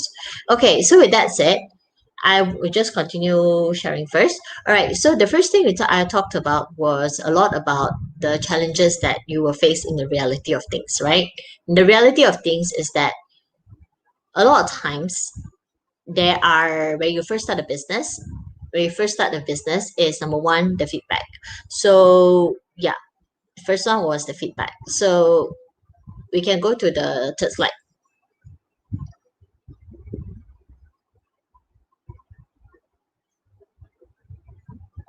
Great. So earlier I talked a little bit about this. So some people dream of success while other people get up every morning to make it happen. So this is why the mind game is important, because if you do not really have a strong mindset, you will not be able to wake up in the morning and do it. Reality is that because you have the freedom, being an entrepreneur means you actually have the freedom. You have the freedom of time to do what you need when you need to do. You have the freedom of time to actually deliver what you need to deliver and actually make it happen. But you also have the freedom of time to rest when you feel like it's time for you to rest. So when you don't have a strong dream, or you don't have a strong reason to do what you need to do, while everybody wakes up at 6, 7 a.m. and hustle, you can snooze in bed till 2 o'clock in the afternoon and go to bed at 9 o'clock in the afternoon. You can work 4 hours a day and you feel like, oh yeah, that's pretty all right. When the reality is that enough? And then you realize 1 year down the road, your business is actually nowhere you want it to be. And you'll be wondering, how come? Why? It's actually because of this simple reason, the mind game. You don't have a strong why. So next slide, I talk about why. Why do I want to start my business, right? So for those of you who actually know why you want to do your business, great. And some of you who actually discovered your passion already, fantastic. But a lot of times we actually need to sit down and discover and ask ourselves, why do we want to do this? And a lot of times, some people say, I want to start a business because I want to make money. Yes, we all want to make money, especially during this time. Economy is bad. We all want to make money. Very true. But money should not be the only reason. I'm not saying money should not be the reason, yeah? I'm saying money should not be the only reason. Everybody still needs to make money. The reality is you still need to feed yourself and the family. Very true. But besides the money factor, what are the reasons why you want to start? So let me introduce myself a little bit in the next slide. Just a bit about myself, right? I've been an entrepreneur for about 7. This will be my 9th year actually, and counting. So the first job is with Cradle Funds in Berhad, whereby the late Nazreen Hassan actually hired me to be a project director of an NGO called Junior World Entrepreneurship Forum. And with that said, it's a very different feeling because I'm actually an ACCA or accounting grad, okay? And being an ACCA student, I don't actually learn a lot of things or anything about entrepreneurship. I do not know what business model canvas is. I do not know what funding is. I do not know what investors are looking for. I do not know what the term technopreneurship is and everything in between. And that's the reality. So when I was hired for this job, I actually got really scared and I go, are you sure? I'm supposed to go around teaching people about entrepreneurship when I do not know anything about it. And Nazreen said, you know what? Learn on the job. It's called learning on the job. And that's exactly what I did. So the journey of entrepreneurship has been really fun because I actually got to mentor a lot of young people in their career and businesses. I got to be in a town hall with President Obama when he came to Malaysia the first time. I work with clients across many countries and learn about different businesses and culture. And fun fact, this is actually my third business. So Work Inspires is actually a people management or people development company. So we actually do a lot of people engagement and organization development work with mainly MNCs and startups. And we also work with a lot of students on how to prepare them for the working world or startup world. So that has been my whole life so far, entrepreneurship with people development. And then it comes back to the why, right? Why do I want to start my business? Through my journey, my first job, I actually discovered two things. The first thing is I actually really enjoy working with people. I really enjoy understanding how people are. And we actually really enjoy how the different types of companies run and how can I work with the different types of people, as well as how can I make sure that I'm there for you when you grow and you develop yourself, and I want to be part of that journey. The second thing I really discovered was I actually enjoy building businesses, like the fun of it. So it's stressful, yes. It's crazy, yes, but I like to see how I can challenge myself to do further. I like to see how I can challenge myself to do more. I like to see how I can go crazy with ideas and see where can we take the business further. So those things actually keep me up and those things actually thrill me. But here's the reality. What's the reality of the business? So the harsh reality of the business is that it's not exactly as it seems. So there are three main factors that actually came into mind when we talk about the reality of the business. The first one is we actually talk about self-doubt. So I have a lot of self-doubt, and actually a lot of entrepreneurs do. We come to a point where we will ask ourselves, is this it? Am I the right person? Do I have what it takes to be an entrepreneur? Do I know what I need to do? What if I screw up? What if I let the people around me down? What if I disappoint the people around me? What if I fail and I let my family down? What if I cause a legal lawsuit and cause my clients to be in trouble? There's a lot of self-doubt that tends to happen, and that's the truth. So when you're talking about self-doubt and the reality of self-doubt, a lot of us, whether you're talking about business or whether you're in business, whether you're working for someone or whether you're studying, self-doubt is a very common game. And then the second harsh reality is harsh feedbacks from people around you. More often than not, right? A lot of times we actually get disappointed by the people closest to us. So I remember even when I first started the business, there are times it was great. And there are times where people have said, I'm so proud of you for actually going there and doing what you love. Wow, it's so admirable. But then there are also a lot of people, especially like when I graduated in ACCA, and a lot of us actually graduated at the same time. So many of my friends actually went to banking and finance and audit firms and things like that. And then they'll be like, wouldn't it be wasted? You spend your year studying ACCA, wouldn't it be a waste? Or are you sure you have what it takes? We did actually study this, I don't really understand your business. Can you explain more? Got people want to hire you. So all these are real harsh feedbacks that we actually get. And one more, when I first started business, I was actually 22 years old. So I was pretty young then. And being young is another factor why people actually would give you really harsh feedbacks, especially in the people development scene, where traditionally it's a lot more of like, hey, you need to have gray hair. If you don't have gray hair, you got enough experience. So I always have to look older than my age. So those are harsh feedbacks. And the third part about being in entrepreneurship is that you tend to ask, is this for me? After the first two, the third part always come back to, is this for me? There are days where you hit your first sales and you go, oh my God, amazing. And then after that, the second time you go, oh, but it takes very long to make sure that I get my second sales again.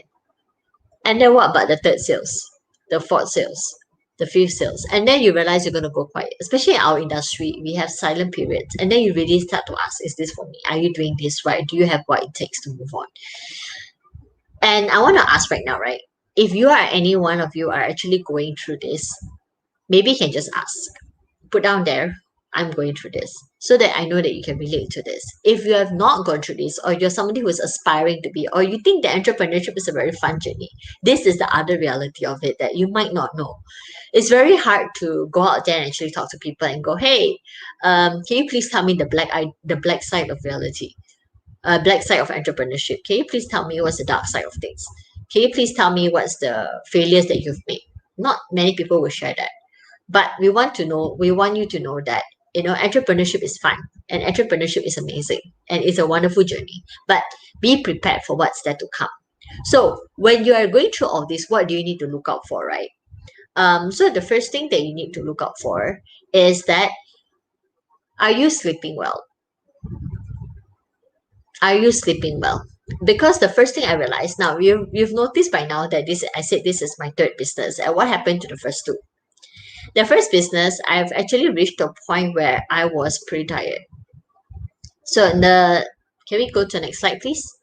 So I was actually reached to a point where I was actually feeling pretty tired. And I didn't know I was hitting a mental block or a burnout. I mean, how can you, right? You're running your own business, you're supposed to be in love with it and you want to do more of it, and you are so ready and so driven to go all out and make wonders happen. How can you be tired? Well, we are all human. We are tired too. And that's the truth. I got tired. And I got so tired to a point that even when I sleep, I had nightmares about, and I wake up in the middle of the night and I ask myself, hey, have I sent the proposal yet? Have I emailed this client yet? Did I miss anything out? And then go back to bed. And then I wake up again and I go, oh, wait, did I give the right amount? And I'll go check my proposal and I'll go back to bed. So that happened actually very frequently, which is what's the first sign that you need to look out for, is you're hitting a mental and physical burnout. And the second thing you need to look out for is that, have you hit your point of pride, in the sense, or ego, for lack of better words, right? That I feel like I know a lot of things. I feel like I know everything by now. I feel like I'm not challenging myself, or this is like a routine. I'm doing the same thing over and over again. So in business, we have what we call the plateau, where things peak and then it becomes flat and then declines, right? So, and in scalability, we talk about the chasm, where you actually need to reach the point where you grow and you can't grow anymore. So with the first business, we were actually growing with my ex-business partner. We were actually growing pretty fast, like almost 100% every year. And by the time we hit the fourth year, honestly, it was a dead fear to ask myself, what can I grow for the fifth year? Because we actually reached a plateau where I'm like, okay, do I know what I need to do to get there? So this is the second thing you need to look out for. When you're actually running a business, you will start hitting these points. The first point is, like I said, you're hitting mental and physical burnout. The second point is that you're growing to a point that I'm running like clockwork, but are you actually growing? Are you moving but not progressing? You're doing a lot of work every day, you're busy all the time, but your business is not exactly growing in any sense. And the third thing is, do you have an end game in mind? Do you have an end game in mind? The end game is basically, hey, eventually I would like to, maybe exit my business.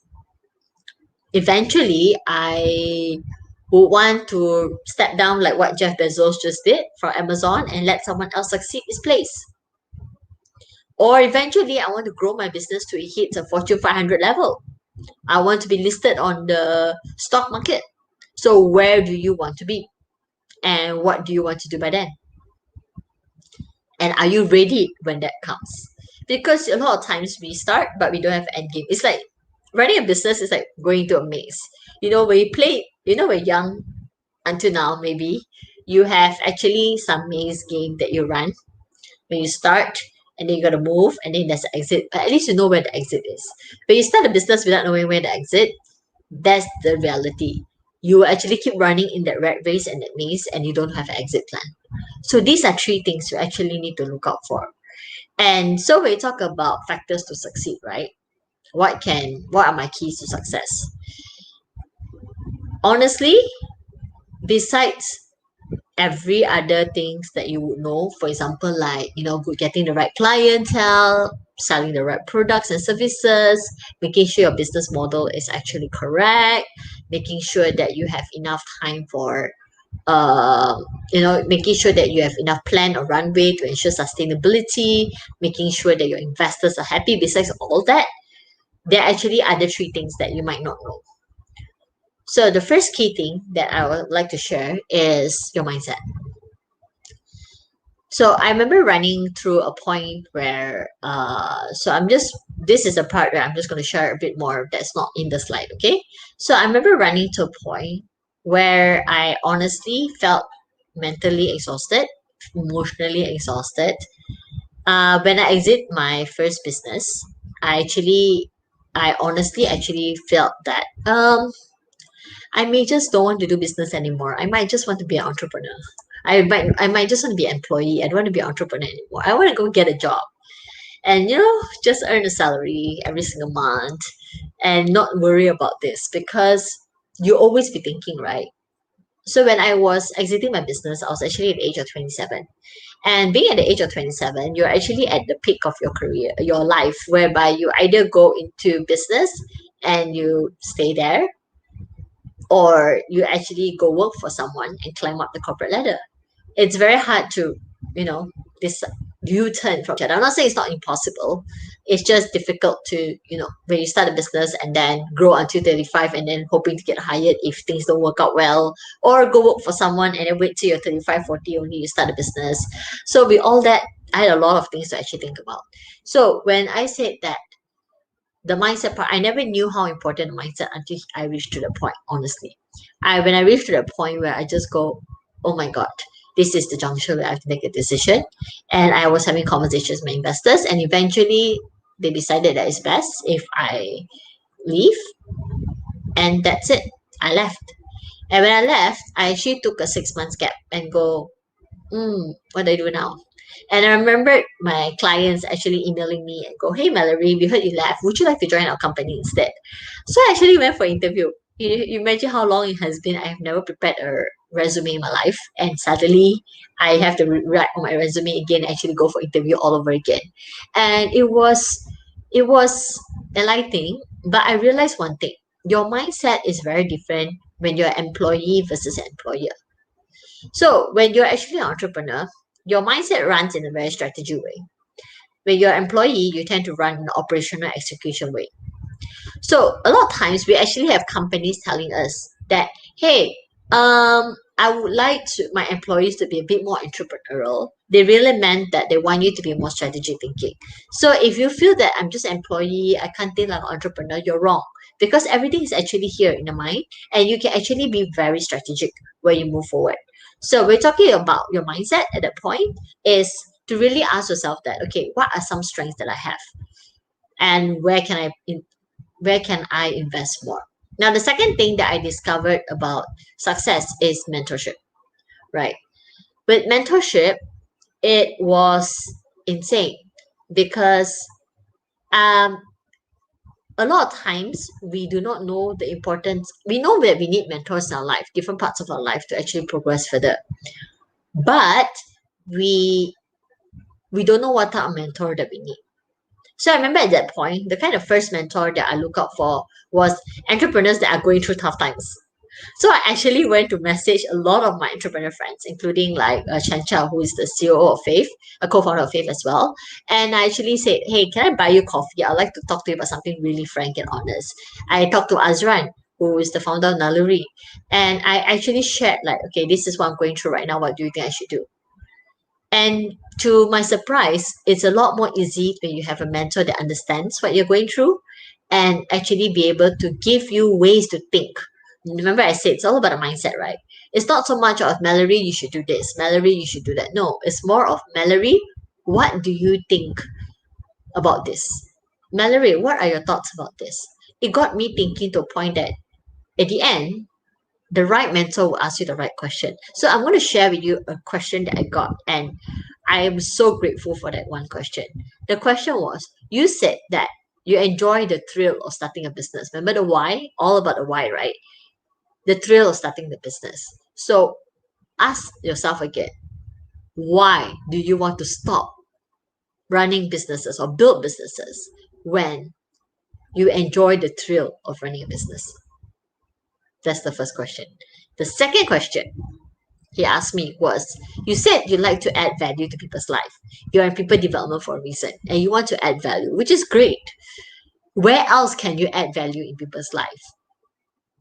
Now, a lot of you might figure out that, okay, maybe out of everything, I may not want to be an entrepreneur, but doesn't mean you can't join a startup. Doesn't mean you can't join a business. Doesn't mean you can't support a business because you understand what they go through. Because your why is so strong to a point that your why is about, let's say, like for me, adding value to people's life.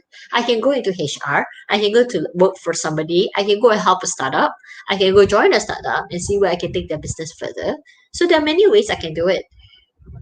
But then it went back to, why do I enjoy the thrill of starting a business, which is the strategy thinking. So back to what I said about going for job interviews, right? After all the interview, I realized that, and so this is what they told me too, Mallory, I think you're better off running a business because, your mindset is so different that you might not fit into the company. And your mindset is so different that it might not, you might actually be very unhappy if someone holds you down.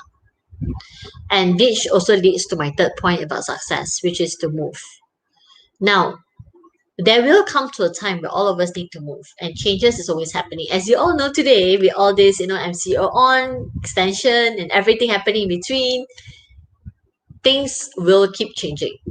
And eventually, we all need to move on. And we all need to move fast, and we all need to make that decision. And the reality is that we will never know whether what we move into, is it right for us or not? Is it the best thing that we could do? Is it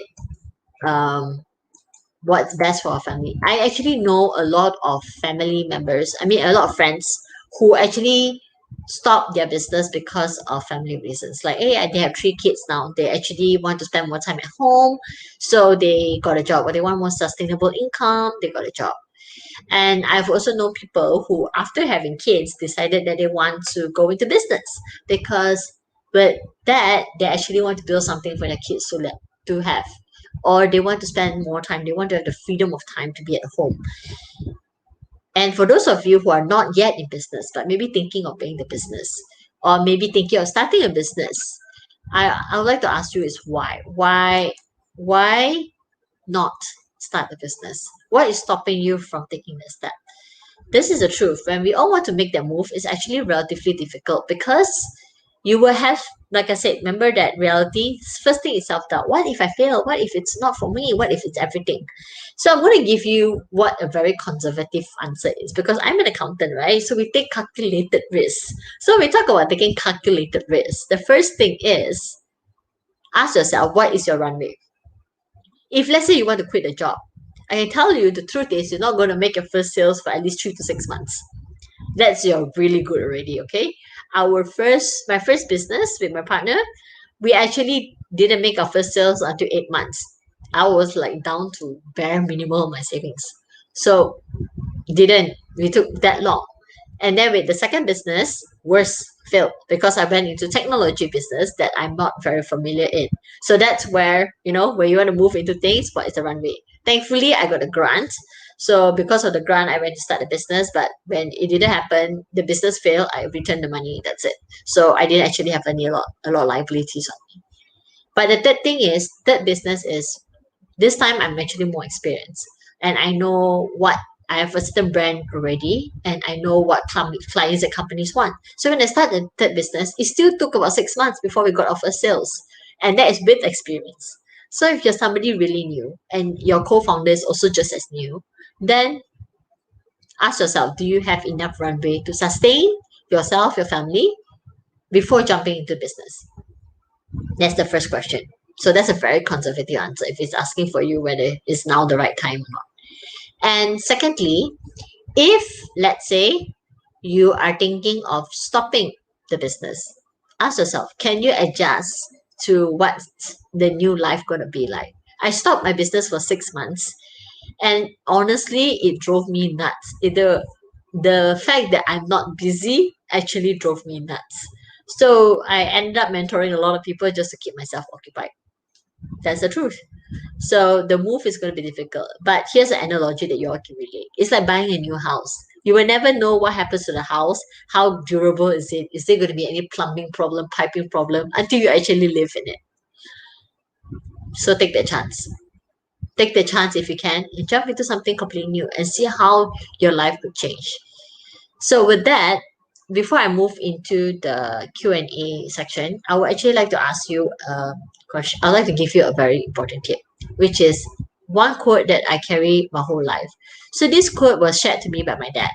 He always tell me, Mallory, if teacher says read 3 pages, you read 4 page.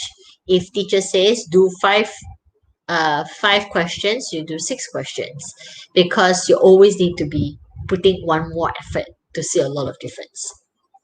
I just thought he was kiasu lah, and I was in a Chinese school. So yeah, but this is the reality that I learned from it. A lot of times we have this very big goal in our mind that, oh, when I start my business, I see my business to be this grand thing up there. That's go, wow, everybody's gonna admire you. You're gonna get lots of awards, claps, a job. That we feel so overwhelmed to reach there that we don't even know, where do I start? So this is, if you cannot remember everything that I shared, this is the one big advice that I could give you, is start with one action step. Start with just one action step. So pick one thing that you can do every single day and do that one more every time. It could be as simple as send one invitation out on LinkedIn, one connect, one invite, one email, one message. Every day, if you say that, oh, I will email 5 people, email the 6. Every day, you say, I'm going to call 7, call the 8. And every time you do just one thing extra, you will be amazed with how this whole cycle can come back to you just by doing one thing extra. And then you realize at the end of the day, oh my gosh, I've actually done this amount of calls. I've done this amount of prospecting. I've done this amount of sales without even realizing it, because every day you just took one thing extra. For those of you who are working for somebody, this is a real story that I'd like to share with you, okay? If you feel that, hey, my job is so mundane and I'm not adding value to a startup or a business, I'd like to prove you wrong. So the story, this is a real story. I went for a job interview after I graduated in a company called General Electric. And I met a man named Mr. Choi, my interviewer. It was a very nice interview. I actually thought that I would get the job. But 2 weeks later, I got an email saying that, Mallory, thank you so much for your time. But unfortunately, we will not be processing your application further. Remember I talked about harsh feedback? Here's another tip. Any feedback is better than no feedback. So I sent an email saying that, Mr. Choi, thank you for your time. Is it okay if you share with me what are some feedbacks for me to do better in? And he said, let me call you. And at the end of the call, what I got, I ended up in tears and crying. But the gist of it is that he said, Mallory, I don't think you're meant to be in finance. I think you'll be better off in people, anything people related. But because we have no vacancy, I cannot process you further for that. But I would like to tell you, instead of hiring you for the sake of hiring, I would share some advice with you on where you should pursue your journey further. Honestly, as somebody who spent the years crying and failing my ACCA papers and eventually passing my paper, and you go, what? After 4 or 5 years of studying, you're telling me that I'm not meant to be an accountant? I was so shocked and heartbroken at the same time. But that is something that really got me thinking. And I took the feedback, and that's how I ended up trying something completely different and ended up working for Nazrin and ended up being an entrepreneur and ended up doing what I did. Here's the funny thing. Many years down the road, I couldn't find this Mr. Choi. I wanted to say thank you, but I couldn't find him. And one day, General Electric was our client. And I actually shared this story, hoping that, somebody to know this guy and say thank you for me. And in that sea of audience, a man raised his hand and said, I think that guy is me. I'm actually Mr. Choi. I tell you, I felt like a child who found my lost father. And I go, oh my God, really? And then I asked him the most important question. Why do you call me and give me the advice? And he shared this. I could hire you just for the sake of hiring. I could send an email saying that standard template. Sorry, it's a cultural misfit. But I choose to tell you the truth and spend time talking to you because in HR, our job is not just for hiring. Our job is for developing people. And the irony of it is that I shared this story in the annual dinner and Mr. Choi also got promoted. So it's like entire karma and good news that came around just because that guy did one extra effort and that one extra effort changed lots of lives. Because of him, I got to do what I'm doing today. And because of him, I'm here sharing with you what I'm sharing and actually speaking to you about this. So I really hope that out of everything, I mean, there's a lot of things to learn about entrepreneurship, and 1 hour is not enough to cut a lot of things off. But I hope 1 hour is enough to inspire you to know that entrepreneurship is extremely fun, but you need to be prepared. Here, yeah, Dixon agrees with me. Ugly truth is better than pretty lies. So right now, we're going to go into Q&A session. And if you have any questions, feel free to share. I'm pretty open to just about any questions at all.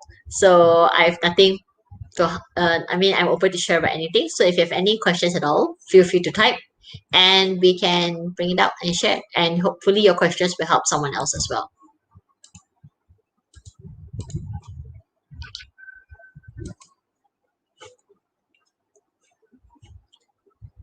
So any questions?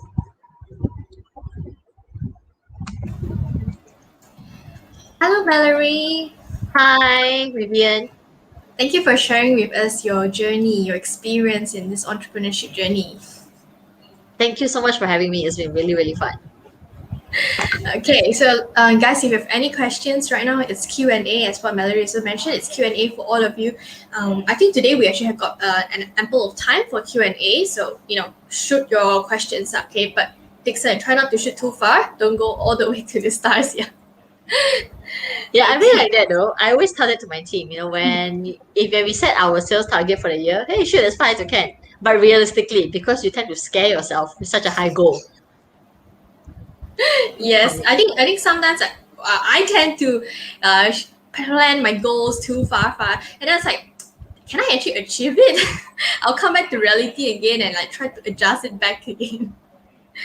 So Mallory, could you share with us, like just now you mentioned about harsh judgment and you'll get all those critics, people being criticizing on our journey, on our work, on things that we do. So how should we actually handle it? How, what kind of mindset should we accept it, or how should we motivate ourselves? Hey, that is actually good for us. Okay, I'm gonna give you a personal answer, then I'll give you a professional answer, okay? So the personal answer is that I'm actually horrible at it. A lot of people that work with me actually calls me stubborn, for lack of a better word, or determined. Okay, determined sounds a bit nice. Okay, because I don't like to. My biggest pet peeve is when I disappoint someone. I always feel that if I let someone down or I make a mistake, or when someone tell you, oh, Mallory is not good enough, I get very, very devastated. So what I personally learned to go through is that, and I personally tend to beat myself up. I go like, oh my God, Mallory, how can you be so stupid like that? Also, you don't know, how can you not know all these things? You should know this by now. All this tend to come into my mind. And when after a while, I learned that you cannot get rid of that self beating yourself up part. If it's part of you, it's part of you. That's what makes you human. That's that. But what you can learn to do is give yourself a time limit. So I tell myself that, okay, Mallory can go and whine and cry all you want for the next hour, and then you come back and get back to get your job done. So in the 1 hour, I tell my team, guys, I need to rant, and I just go everything out, and I'll just go and, Mallory, how can you not be so, how can you be so stupid and everything? And then 1 hour later, I'll go, all right, I'm back. Let's do this. Now, the professional answer is the type of mindset they need to have is that what we practice every time is called growth mindset. A lot of times, because when we are younger, like in Chinese school, I get caned every time I make a mistake. So mistakes are seen as punishment, right? And errors are humiliation. So because of that, when we are growing up, a lot of us are not open to receive criticism and we tend to hide all our mistakes because we don't want to be criticized or humiliated. That's the reality. But today's world, if let's say you ask for feedback, you technically look at it as before someone criticizes me, I will ask them, is there any room to improve? So you automatically switch your mindset into a growth mindset where you walk up to someone and go, hey, is there anything I can do better in? And people are more often than not very soft and gentle in giving you criticism because they know that you actually want to learn. And you were, I like take it from somebody who was very emotionally triggered by all this. I actually felt a lot better when I become the person that proactively go and ask. So yeah. I think I like the professional answer. I also do like the private answer, your personal answer about like the growth mindset, how we can actually, what do we see, what are the improvement we see in this rather than taking it as a harsh feedback on ourselves. Okay, so next we have from Siwa. Siwa says, how do entrepreneurs adapt to the changes and overcome it? Okay, so in today's pandemic, the first question, okay, I know a lot of entrepreneurs who, okay, there are two routes that all these entrepreneurs went through. First route is that they pivot their business entirely to anything, everything they can sustain themselves.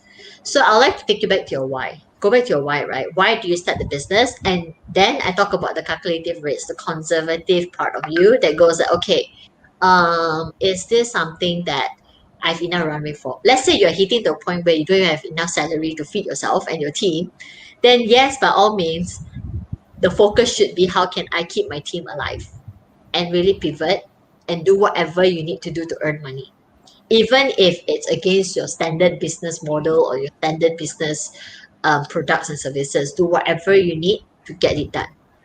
That's the first thing. And when you're actually, if let's say as an entrepreneur, you're working with a team, the mindset should be about, guys, we want to take care of ourselves and we need to feed ourselves. So let's get it done. But if less, and the other type of entrepreneur during this pandemic is that they pivot because everyone's doing it. They're okay, but a bit slow, but they pivot for the sake of pivoting because everyone's doing it. Financially, they're fine that they want to do it, everyone's doing it. And because of that, they tend to run very much away from their why. That when the, take for example, MCO1 happened, I know a lot of people who went to pivot into all kinds of anything and everything. My industry alone, everybody became an expert in sales, everybody became an expert in insurance, everybody became all kinds of things that could make money at that point. And when the pandemic is over, they couldn't sustain because people had lost trust in their brand, people had lost trust in their ability to deliver because they went for doing that their skills are not up to what it takes. So first thing is, as I said, talk about just to summarize, talk about how can you what do you need to do to get things done. If you need money, then do whatever it takes to get money, but mind your team that don't lose cost. Second thing is you have to pivot or you want to pivot because everyone's doing it or it's a new trend or whatever it is. Do you have the skills, the attitude, and the tools that you need to do to get there? Because a lot of times you move into something because it's an in thing, but you don't have the skills. And then that's it. People lose trust on your quality, your results, your brand. And it takes like 10, people say 10 years to build a brand, 10 minutes to destroy it. Yeah. So those are my two important things for you to take note of.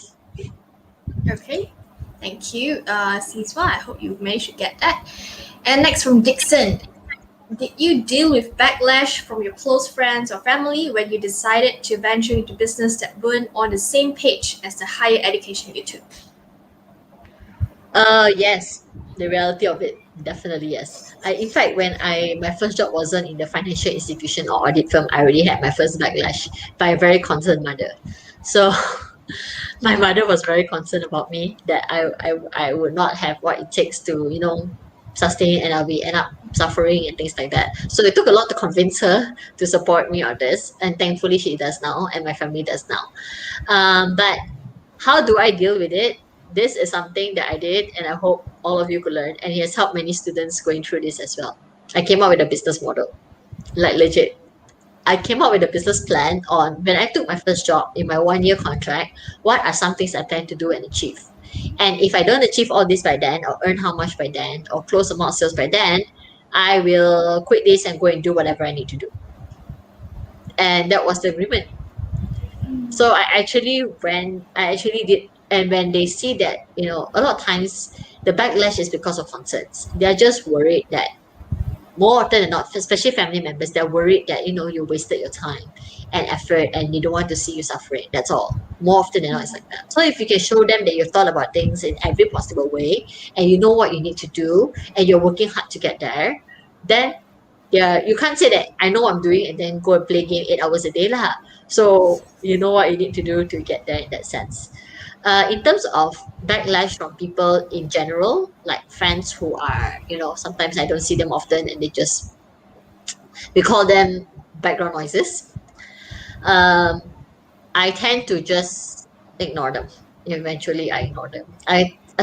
Your friends pool have actually reduced quite tremendously. I mean, I don't drop friends from just because they don't support me, but I do drop them when I feel like they are giving me criticisms without even bothering to listen what I have to say.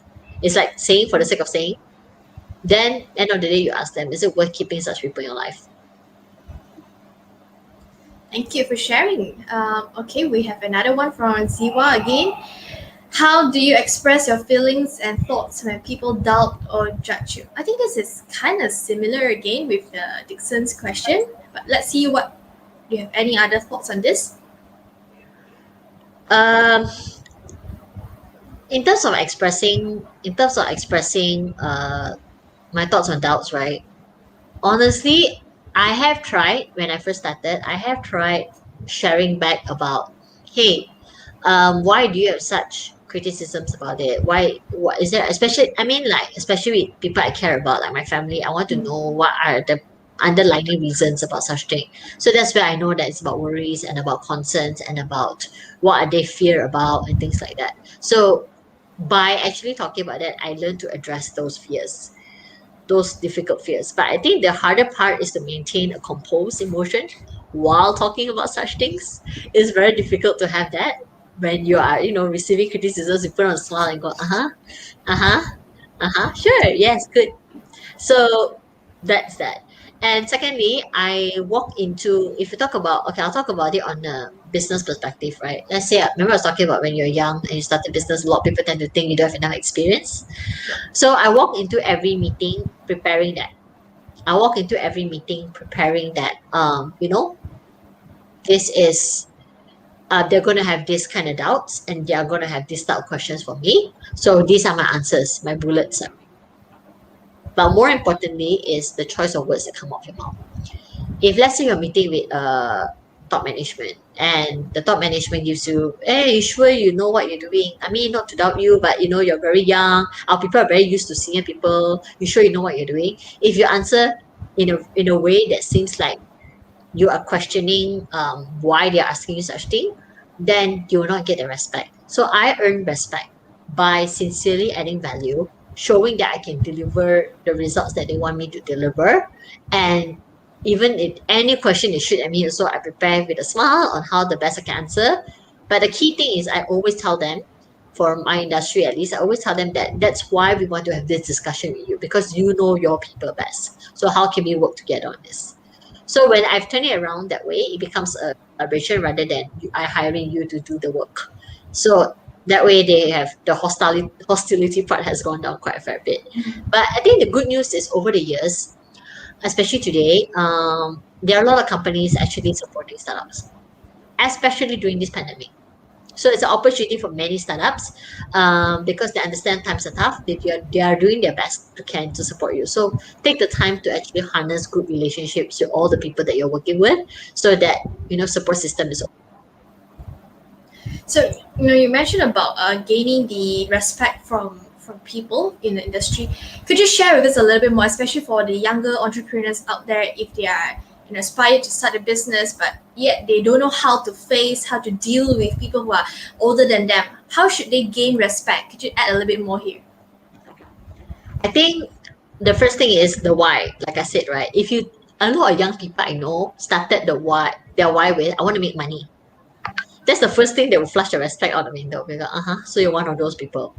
And then they will ask you the second question. So what industry you want to be in for your business? Then they will say, I can do anything. And then you go, nobody can do everything. Flush down the window.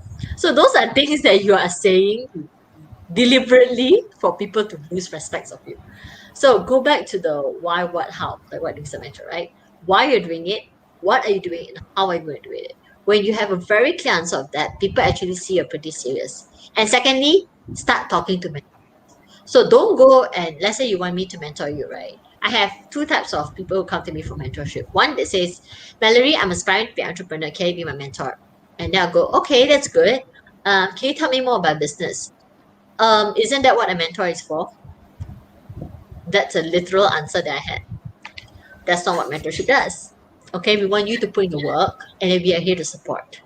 Then the second type of students that I or anyone for that matter that I got that I really like is that they actually prepare a pitch deck. Not the best, but something.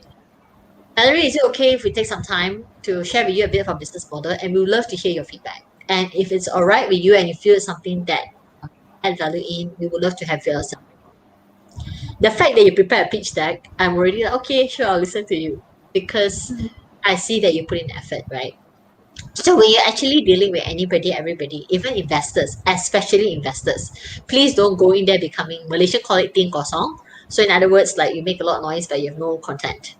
So when you go in there, prepare your deck, prepare your content in a way that you're ready for everything. You've thought about everything. And remember, I said the mind game strategy. You need to really challenge yourself, think in what's the best way that you can deliver. Thank you so much for clearing that up. Really professional. You are really professional in this.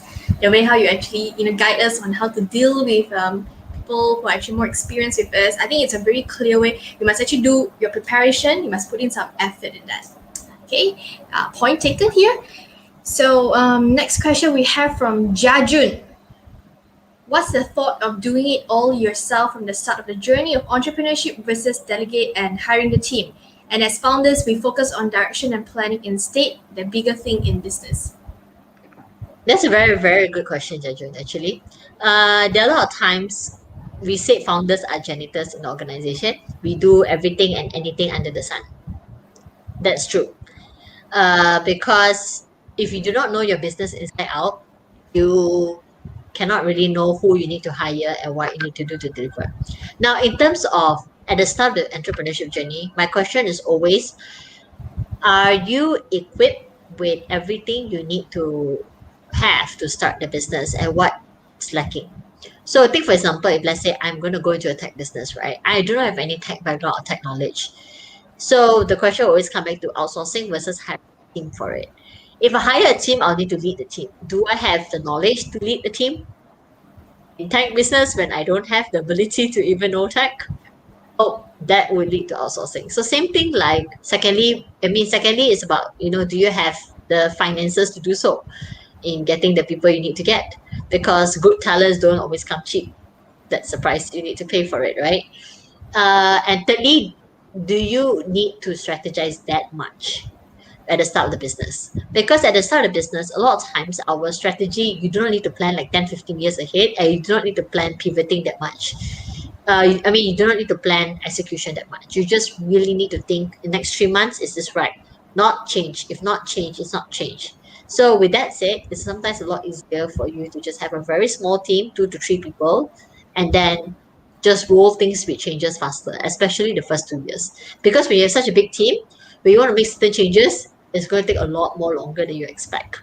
So, and last but not least, always look at your industry as a whole and go like, do you really need to hire internally? A lot of people internally. Take for example, my industry, we have a lot of quiet periods. Like for example, Puasa month is quiet period. Chinese New Year is quiet period. So with all these quiet period pockets, if I have such a big team just to roll out every project, then I'm going to have a lot of idle people lying around with idle time. Nothing for them to do during quiet period. So what we do is we keep our team small and lean and we hire on project basis. for every big event. So that way we don't need to incur a lot of costs and we outsource what we need to outsource. So I hope those are, I know quite a lot of points to think about, but I really hope those are those points be able to help you to make a better decision. I think it was very well explained for this question, especially. Okay, so let's move on to the next question. Siwa, also, how to tell the team to have entrepreneur spirit? Okay, so entrepreneur spirit comes from actions. You can't tell a team that you need to have entrepreneur spirit when you look like you're a zombie. So we always like others, put oxygen mask on yourself before you wait for others, right? So sometimes as entrepreneurs and founders, we tend to be so tired and mentally exhausted that we do not actually show the entrepreneurship spirit, even though we are entrepreneurs. And that's the truth. So take the time to actually reevaluate yourself whether, hey, do I still carry that? What is the entrepreneurship spirit that you want? That's the first thing. A lot of people say, I want people to hustle. I want people to have passion. I want people to have drive. I want people to have agility. So many buzzwords these days. Pick some, don't do all. Okay, just pick 2 or 3 things that would describe your company as you as an entrepreneur. What are things you want to focus on, and then make sure your action speaks that way. That's it. If you realize that your actions don't speak that way, then you can never get your team to work on it. So the last thing is that I always have checkpoints with my team as well as my founder, my co-founder, to have conversations with him on, hey, are we on the right track? Is one, but are we also still carrying these 3 values that we practice? Are we still carrying this entrepreneurship spirit that we want? Or is there anything about me that you do that you feel I should work on? And you'll be surprised sometimes you don't even notice the things that like you're actually not as energetic, you are lethargic, you don't even notice that, but people do notice it in you. So it's good to talk to your team to get feedback. Okay, thank you. Next will be from Christine Lam. So the question is, how do we get started on that something that we have fear to start and have no direction? Okay.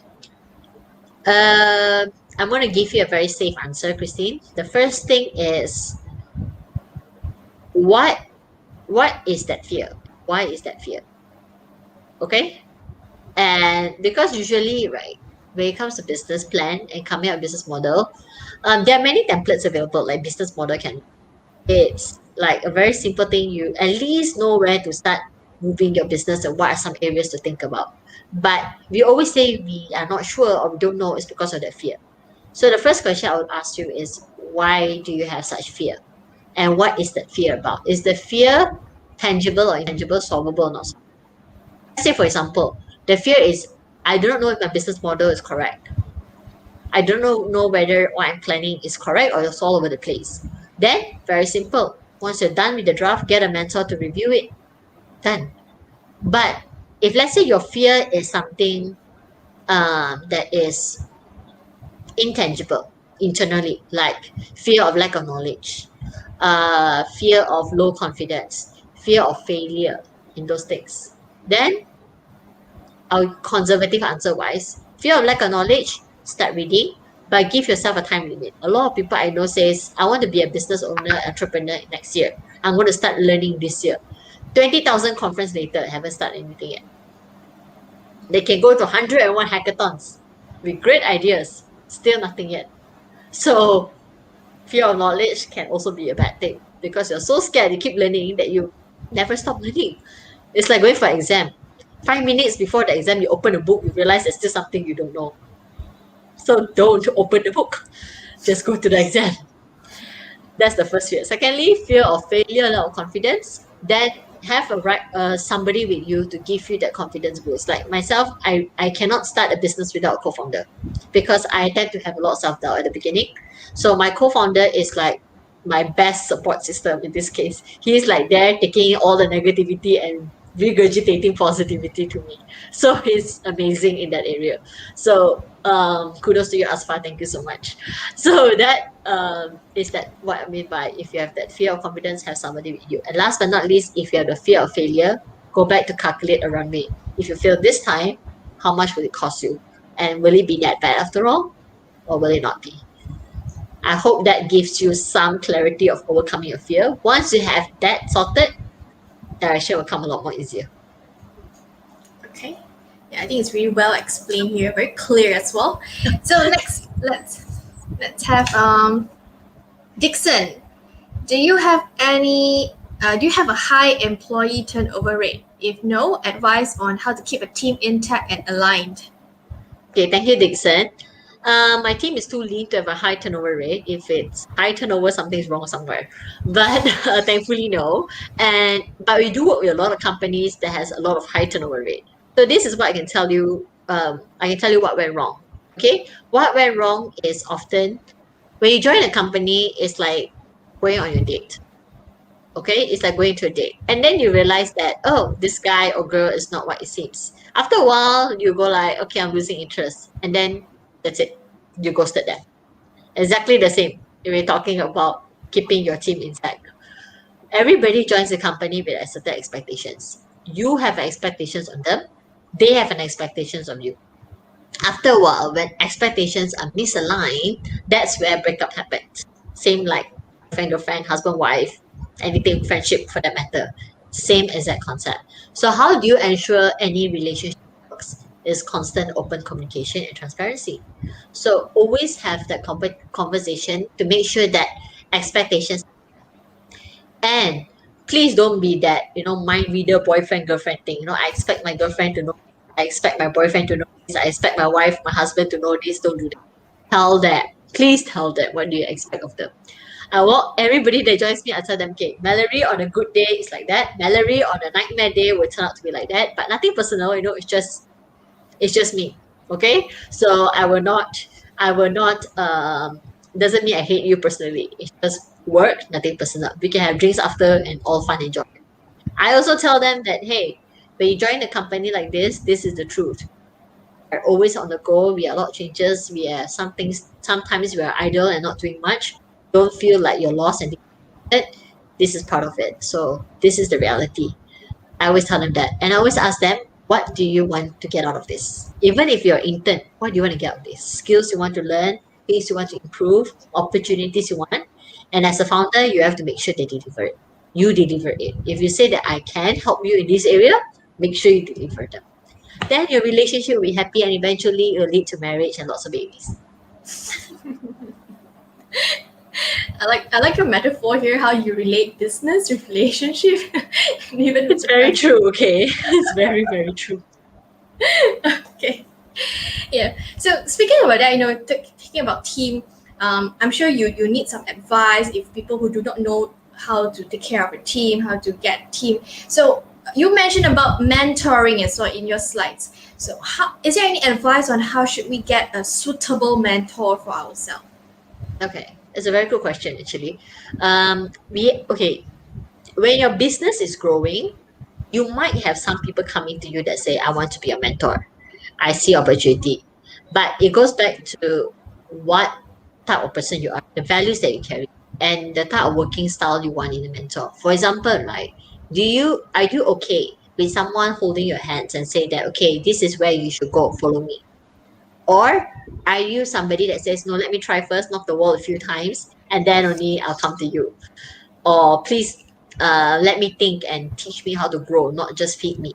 So there are two types of people, and there are two types of mentorship. So if you're somebody that okay with somebody just leading you on and telling you what you need to do, and okay just listening to that person and adapting accordingly, then the first type of mentor is suitable for you. I had that mentor and I really didn't like it. We got into so much argument that I said, end of the day, I thank you for all your advice and feedback. But I can't be your mentee. I can be your friend, just not your mentee. I'll update you from time to time, but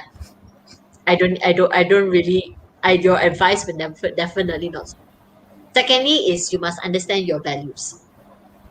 Like for me, I have certain business values that I at all, no matter what the case. Especially in Malaysia where there are a lot of things that are not black, not white, but grey. So you need to really ask yourself, what are some business values that you cannot compromise? And I have had mentors who say, I don't need to think about it, this one just take lah. I cannot. My conscience is not clear. I can't sleep well at night. Then I will not do it. So these are things you need to first discover. Then you talk to the right mentor. Like for me, my mentors are, I have a lot of mentors in the aspects of my business. So in the operations and strategy thinking, I really go to Chen Chao all the time because he's somebody that thinks like that, and he and I get along the same wavelength think. So I have a lot to learn from him. And every time I go to him, I come out, I feel like, oh my God, I'm not so stupid. There's so many things I still do not know. So it's always, I want that kind of mentor. But I also want a mentor to help me in terms of making sure that I'm mentally and emotionally still strong and stable. So I have another type of mentor for that. And then for my business internally, like industry mentor, another mentor. And then in terms of my personal life, another type of mentor. So I have mentors in all over the place, and you can have more than one. But the last advice I can give you when looking for a mentor, besides knowing what you want, everything is a two-way relationship, right? Not every mentor mentors for free.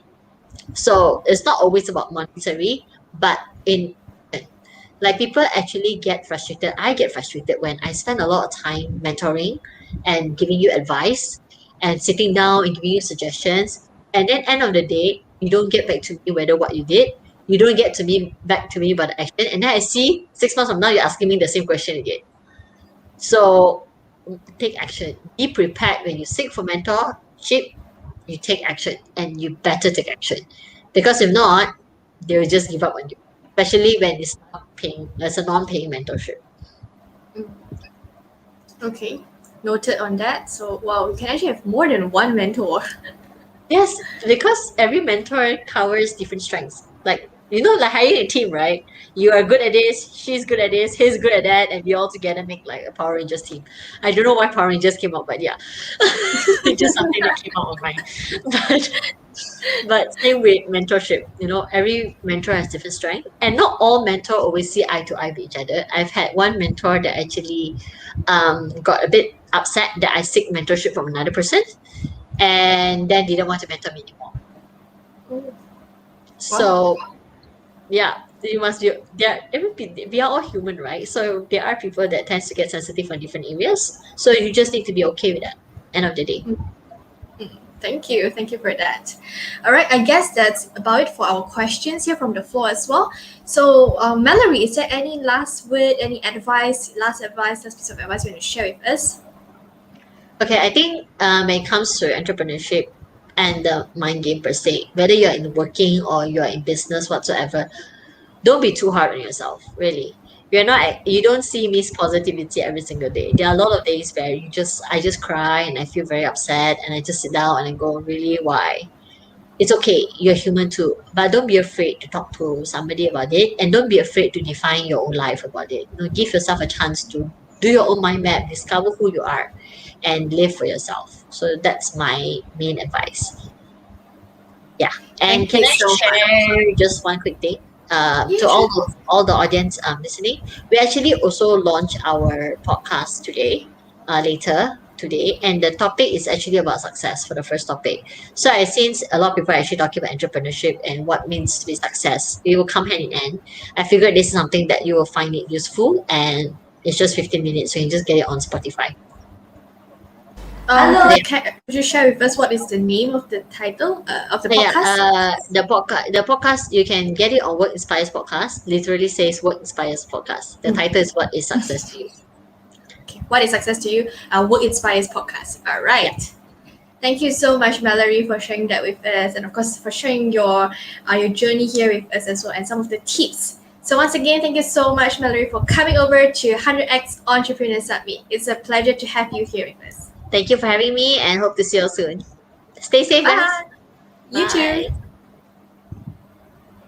too. Thank you, Mallory. I think she's someone who's really very down to earth, really very humble, very nice person, very easygoing person. So yeah, if you're you're looking for a mentor in this entrepreneurship journey, you're looking for someone to help you around, feel free to join us in our 100x community, because we have different speakers, we have coaches, we have mentors here in our community. And if you love Mallory, if you love Mallory, we're going to invite her in future for more content again. So make sure you join our community 100x, okay, so that you get to see more of speakers like this, and especially Mallory. All right, so the link is down below, www.100xconnects.com/membership. Okay, this is the link for you to get to join our community to get advices from our entrepreneurs and of course some of the speakers as well. That's right, click the link. Jen Hong says, thank you, Mallory. Wonderful info and inspiring. It is definitely inspiring. Now we're going to go towards the Facebook Live giveaway session. We're going to proceed with that. So all of you, get ready with your phones, get ready with your sharing, get ready with tagging your friends. Okay, we're going to do this right now. All you have to do is just type the keyword. Okay, type the keyword.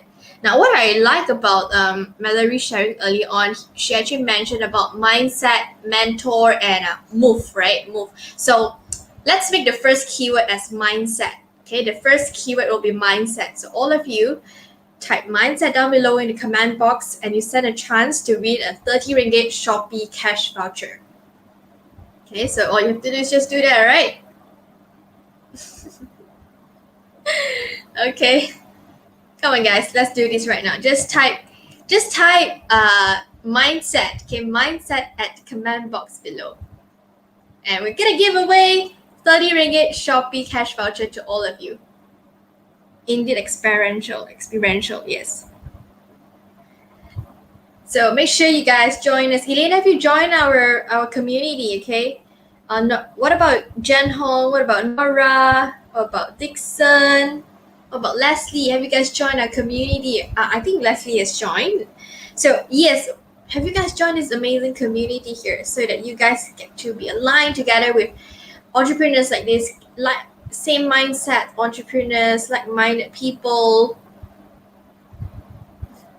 Okay, I'm seeing a lot of comments coming in already with the word mindset. Keep your comments coming in. We are selecting the 30 ringgit Shopee cash voucher winner right now. Okay, Jen Hong says join. Thank you. Welcome, welcome, Jen Hong. See, okay, a lot of you guys have also commented, which is good. Now I'm gonna select. I'm gonna get out. I'm gonna select here. Okay, let's have a look. Who's gonna win this? I'm gonna select number 5. Okay, shall I? Number 5. Okay. Let's have a look.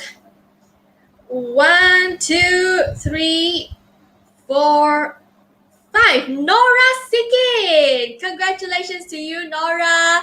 You are the lucky winner. Nora, congratulations. Okay, you're gonna win the 30 ringgit Shopee cash voucher. Okay, 30 ringgit Shopee cash voucher. All you have to do is just contact us at our Facebook page, 100x Connects. Let us know you've won the 30 ringgit Shopee cash voucher.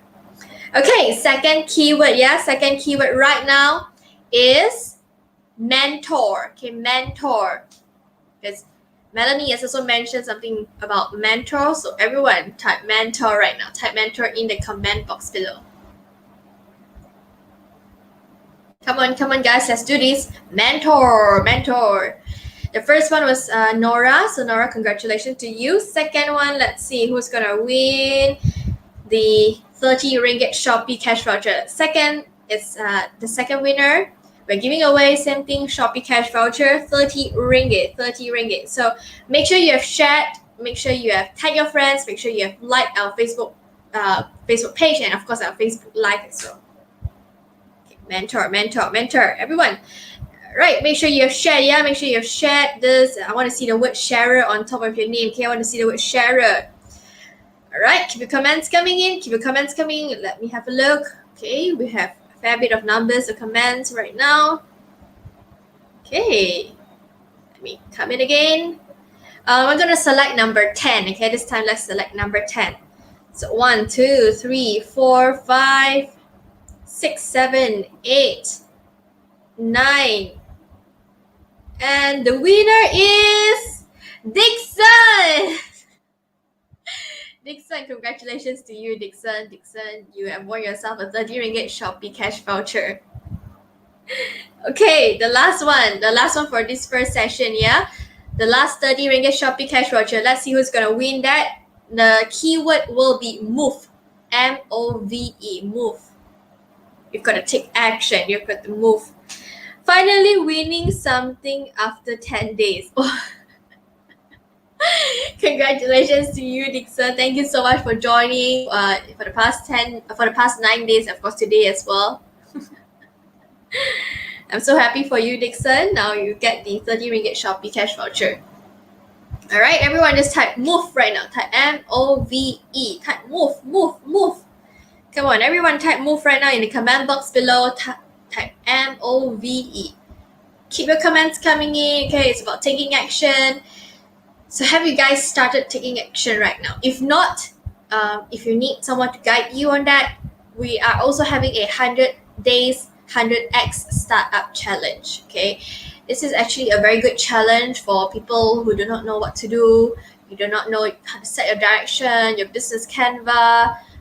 There are different aspects of how to start a business. You can actually learn in this challenge. So every single day you have different things to do, different things to learn. You have got your challenge. All in all, it's 100 days. So right after the 100 days, you'll actually get to see some results, okay? But it really depends on how much effort you've put in, okay? Move it, move it. I like to move it, move it. Move it. All right. Now I see there's a couple of comments coming in already. So let's have a look. Okay, I'm going to refresh again. This time, number 8. Number 8. Okay, number 8. Okay, let's see. Number 8 goes to 1, 2, 3, 4, 5. Continue, guys. Continue. 5. Come on, come on, come on. 6, 7, and 8 goes to Christine Lam. Congratulations to Christine Lam. You've won yourself the 30 ringgit Shopee cash voucher, Christine. So we have got Nora Sikin, Dixon Ngu, and Christine Lam. Congratulations to 3 of you lucky winners. You've got the 30 ringgit Shopee cash voucher. Please make sure you contact us via our Facebook page, which is 100x Connects. Let us know you've won the Shopee voucher so that we can arrange with the giveaway for you. Yes, congratulations. Now, if you have not won anything, don't worry. We've got 2nd round, 3rd round, 4th round today. After every speaker session, there is the giveaway, which is like what is happening right now, the giveaway session. And if you're watching this, if not yet participated in the selfie check-in, let me just remind all of you, today's check-in is the business card, okay, business card, name card. I want to see if any of you have actually posted anything on the name card. So let's have a look. Okay. So when you have done that, make sure you upload it into your Facebook or your Instagram account and hashtag 100x submit. All right. Hashtag 100x submit. So let's have a look. If you guys have actually taken any photos with your name card. Okay, name card. Anyone have taken your photos? Okay, so far I've not seen yet with the name cards. So all you have to do now is just quickly go and take a photo, a selfie of yourself with your name card. Okay, I'm scrolling down. I still don't see with name cards yet. So go and take your name card out, take a selfie, take a photo of yourself with your name card. All right, go, go, go, everyone. Quickly, go and get it. Okay, go ahead, go and do that. And let me just also show you guys on our agenda, what do we have here for today's session. So we've just finished the first session with Melanie. We talk about entrepreneurs, the mindset, the mind game. And the next speaker, okay, the next speaker is coming up here is Sarifa Alonto. She's going to talk and share with us a little bit more about obstacle, okay, how to turn obstacle into opportunities. I think this is a really interesting topic. So do come along, get your friends in, tag them in, make sure you do stay tuned. 4 p.m. we have Sarifa. And after that, 6 p.m. we have Chase talking a bit about magic and I think on closing the sales, okay, so that how you can actually turning your stranger to customer. So how you can apply magic in that aspect as well. So magically turning stranger to customer. Of course, we also do have giveaways. Plus the last round will be at 8:30. We have Wendy Bloom and Paul Gibbons to share with us on the business networking session. And tonight's last session will be by Jonah. Okay, Jonah's late night show with Jonah. He's gonna have a special guest, and they are gonna talk about the art of story selling. I think tonight's session is all very interesting. I love it. I think today's session, from the mind game to your obstacles and turning stranger to customer to networking plus the art of storytelling. Each session is really powerful. So please make sure you guys do stay tuned, join in, share this Facebook Live out there to more people, to more entrepreneurs out there so that everyone can benefit from our sharing session. And if you love Mallory's session, make sure you join 100x community. Okay, join our community. The link is down below. www.100xconnects.com/membership. You get advice for entrepreneurs. You will get contents, different contents. In fact, usually every single night we have our daily Zoom meeting, a daily Zoom night sharing session with a speaker. So one night there will be one speaker. Every night we are having that. It has been consistently for so many months. So if you guys are interested, okay, after this summit, join us. Okay, join us as a member so that you can benefit from all this. And after that, okay, after this, we also gonna post up the feedback form in the comment box. If you have any feedbacks for us, any opinion, okay, on how we can actually improve. Remember what Mallory mentioned earlier on. We would love to hear from you guys on how we can improve. Where else can we do better to serve all of you?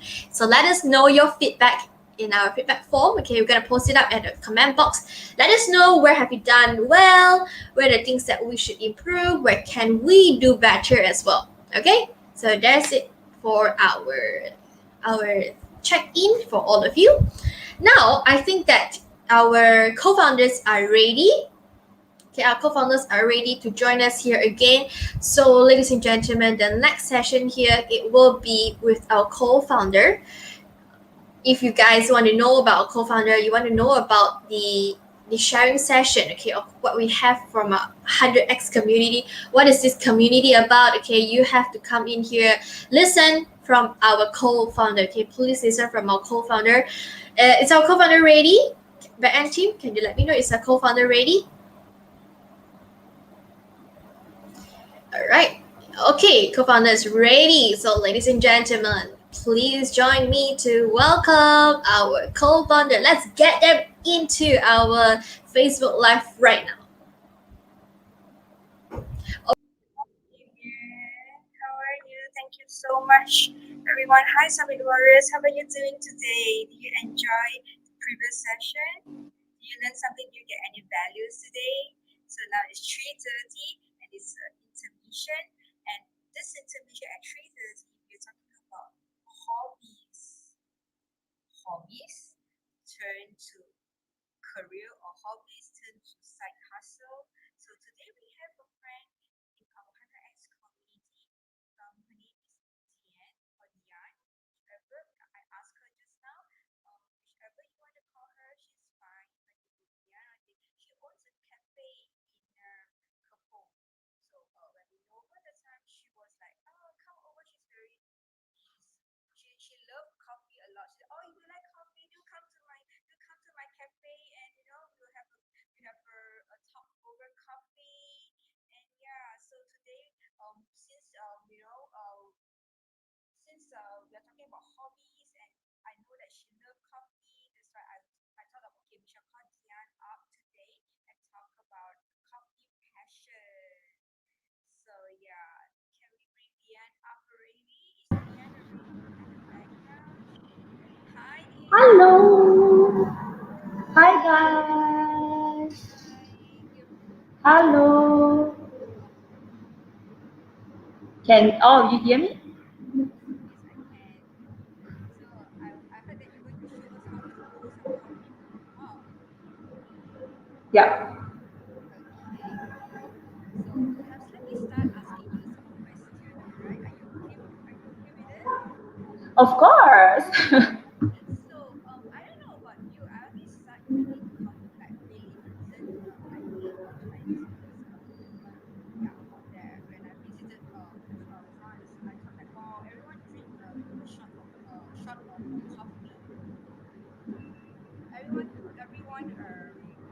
shot of coffee before they go to work and stuff like that. So I was like, oh, okay. So I tried and it was really nice. So when did you start drinking coffee, Dian? Hey, yeah, talk about coffee. When did I start? Drinking coffee? I would say since young. Maybe start with a bit introduce of myself. I'm actually Hainanese, so I love coffee. People drink chocolate drink, right? I'm actually drinking coffee since when I remember already. Hi Chanel. So for me, drinking coffee is something like it's must do thing. Is something that a basic thing for me every day. Yeah. So my parents, my grandparents, all of them really love coffee because of the passion on coffee. That's why I non-stop looking around. So for those that not really know me, I'm actually I have full time. I'm a finance person, so I'm a full time working in a corporate, working on the corporate financial planning. So for me, drinking coffee is part of my life as well. That make me, energize me, then give me energy to stay very long. Because as finance person, we need to stay really a long day. So okay, back to that. Okay, why? So I think all of you is watching here, 16 of you. So I just want to understand, do all of you really love coffee? Do all of you love coffee? If you love coffee, type me one. Let me understand a bit of all of you. Let me understand about you guys. Did all of you love coffee? If you love coffee, type me one. If you don't like coffee, type me two. Probably let me understand. Yeah. So talk about entrepreneur, because all of you are entrepreneur, right? So so some of you may really, think of, how to actually, create a business for yourself, or how do you want to, do your how do you going to do your entrepreneur journey and so forth. So let me go back. Wow, I do see a lot of people type one, type one. So yeah, so okay, I do see people type two. Okay, for those that type two, let me know what is the reason. What is the reason? What is the reason you don't like coffee or you can't drink coffee? So for those that type one, yeah, come and join my group. Come and join my group. So while waiting for you to type, I think Yvonne, you have some question to me, is it? So Yvonne, is it that?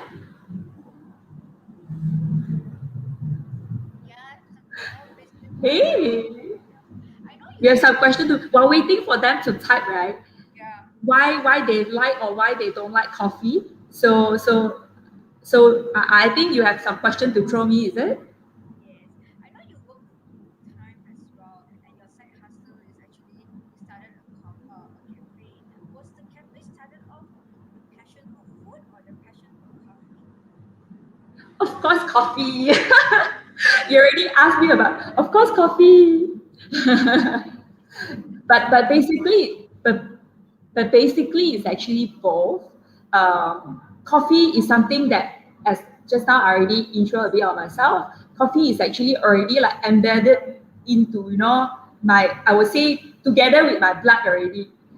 I got to drink coffee every day. Yeah. So You say Hainanese, right? But are you drinking those Hainanese coffee? Are you can as well. going into the more like the more lifestyle like those angmoh coffees? Which one are you now?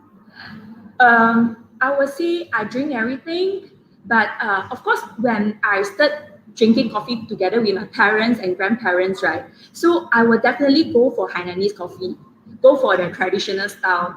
But again, when you do a certain level, right? Because Hainanese coffee only got one taste, so one taste bitter. So that's why when towards a certain level, you will feel like, oh, every day only bitter. So when I working abroad, as I mentioned just now, I'm a finance person. So when I working abroad, right, I start to realize actually coffee can be very sweet. So I start really love drinking coffee since I would say during my working abroad time. So I was in Europe for a period. So because of that period, really made me like eye opening to see something different in the world. So I really used to drink Hainanese coffee, which is very traditional one. So but right now I'm actually really enjoy brewing different kind of coffee. Yeah, I prepare some coffee as well. So I Try to brew us some coffee, right? brew show you guys. I can't brew because I just sharing with the team. I just sharing with the team. So I'm going to brew something fast because since that we talk about hobby, so let's have a I would say fun learning or fun sharing session. So today I'm going to stay very late. So how do I pick my coffee? I have few packets. So I will go for I want stronger for today because today is a first day of spring. In Mandarin, we call it Li Chun. So I got to stay very late to have a session with the family for makan dinner, reunion dinner with my family. So I'm going to bring brew Brazil. So Brazil will be towards a bit strong. So let me pair. So this is a drip bag, very simple. You can do it. You can brew it like from home. So as I mentioned just now, I like to smell the aroma. Wow, smells good. So I don't like really towards bitter.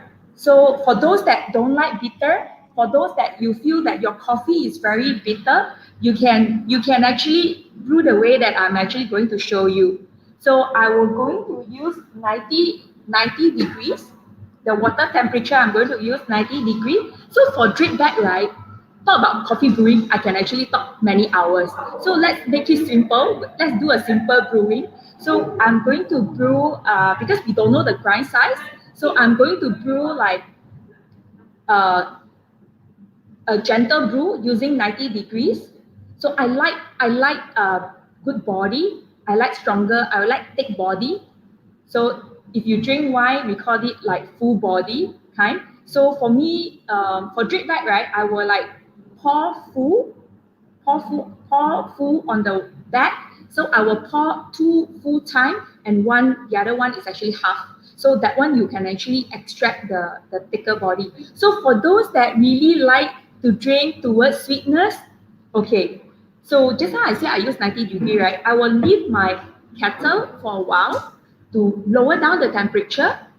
Then I do my second pour. So this will reduce the bitterness and increase the sweetness of the coffee for those that really love you have a sweet end for your coffee. Yeah. So this is I have a question actually. throw me question. You don't add sugar, you don't add milk. I don't add milk. Okay, I like coffee with milk as well. But then because of this kind of coffee, you can add milk as well. But then I would say kind of waste because for those that really love coffee, if you enjoy the real taste of the coffee, so I will prefer drink it black because if you drink it with milk, you will cover the original taste of the coffee. Yeah. So if you really like me, like the sweetness of the coffee, like the coffee smell, coffee aroma and all that, so I would say black is always the best. Yeah. So I Add sugar or Hainanese coffee, you oh don't add sugar. no. For me, Hainanese coffee, I don't add sweet sugar as well. But I will add milk. Sometimes I will add like the evaporated milk. Yeah. That one make it smoother or full cream milk. Yeah. So I already pour second pour of water. I didn't reboil my water because I want the sweetness. Yay! So some say that I like tea more than coffee. Jason, I like tea also. Jason, I like tea also. Drinking tea and drinking coffee is the same. It's the same. It's a piece of art. I like tea as well. So right now I do the last pour, but I'm going to pour half because I like, as I mentioned, I like full body. So wait for a while, then we can actually remove the drip bag. Then we can cheers. So all of you get prepared. Whoever like tea or coffee, go and prepare your drink. 3:30 right now. Tea time. Can I ask you a question, Diane? Sure. Do you actually use your cafe as an experimental coffee experimental lab as well, like a laboratory kind of thing? Yeah. So as mentioned just now, I really love coffee. So I will go and buy and try out all the different kind of coffee in the market. So I buy here and there. So I will do a invite. Right now MCO I can't. I will invite my friends or invite my barista friends to come and try. Yeah. So right now can't because right now it's MCO. So you see in my cafe I only alone here with my Oh, staff, you're with my alone. team here. Oh, yeah. Okay. All No, right. no, no, with my team. Cool. So how long do you need to soak the coffee bean in there? So you mean this one? So I'm going to take out. Yeah. You're gonna take it out? I'm going to take it out because I like sweetness. I'm not going to put long. So let's cheers. Cheers, everyone! Cheers with Diane. Cheers. Cheers. I drank my coffee yesterday. Wow, sweet. Oh, okay, Sweet. see. So, okay. So let's see whether they have any question or Yvonne, you have any question to me Yeah, do you have any question about, to people? Please feel free to talk to Diane. She's here with me. And yeah, I just yeah, want to talk to you about you're all here it's about digital marketing, entrepreneur using digital marketing. Because MCO now, everyone is talking about going online. And I got to know that recently you actually held a coffee virtual summit. How was the yeah, whole right. thing planned and how was it planned out? How was the negotiation from the beginning right to the end? Yeah, you're right. So, okay, let me maybe go towards, before I answer your question, let me go back and why I'm actually doing this. So, I believe, right, for our entrepreneurship, um, a lot of people, as just now I mentioned, I choose the passion as my entrepreneur journey because for me, I like having fun. Because an entrepreneur journey is very boring, and you need to enjoy. Yeah, lonely, boring. You need to enjoy. So that's why you need to choose something. For me, so I don't know others, but for me, I really strongly believe that we need to choose something that we really love and keep doing and create side hustle. That's the thing. So and some of you may feel lost that you don't know what to do and whatsoever. So no worries. So I believe why actually do this virtual coffee tour summit, because I believe give and take. So anything that I'm going to take, I do all I already taken. So I think that we should give back as well.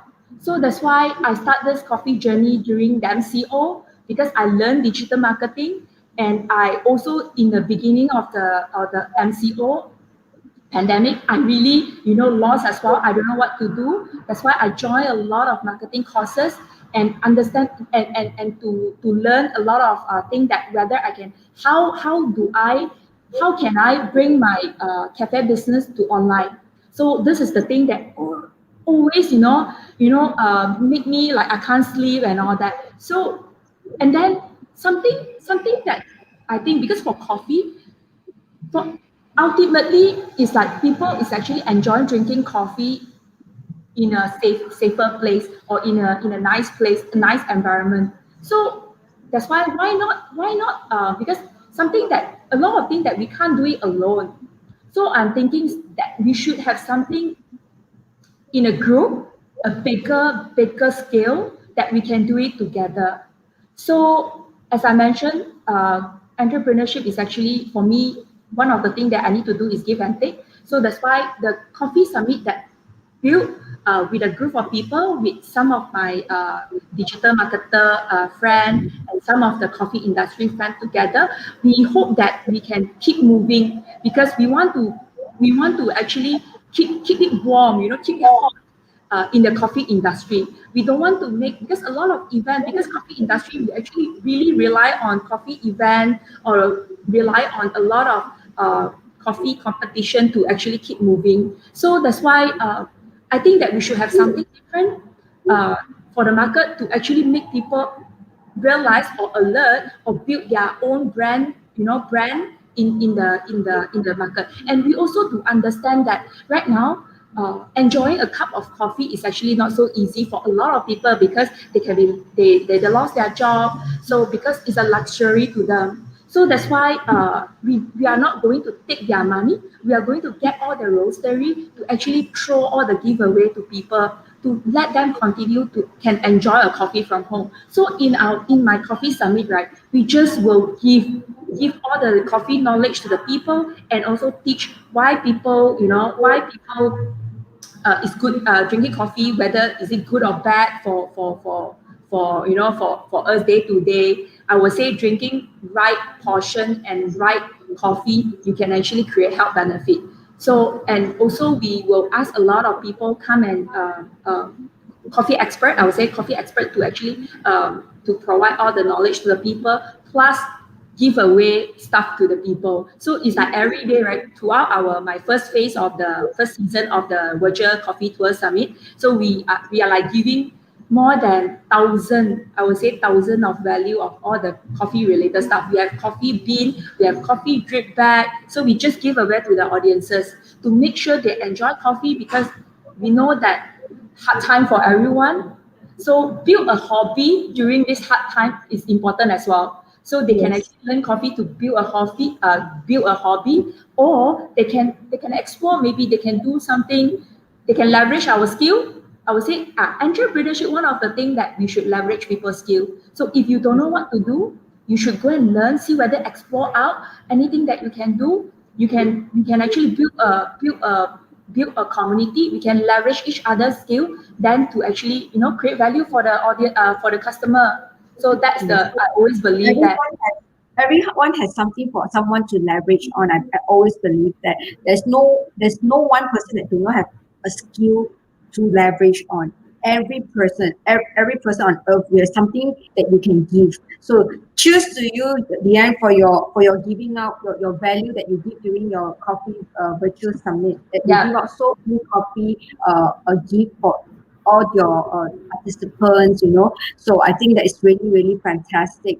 So how was the whole event? How do you feel after you do the event, and what was your experience, being entrepreneur on this path of it's like a virtual summit, right? It's like a webinar. It's like a lot of people come in. How do you do your marketing and stuff like that? A lot of people want to know too. Out of passion to cafe and now to online.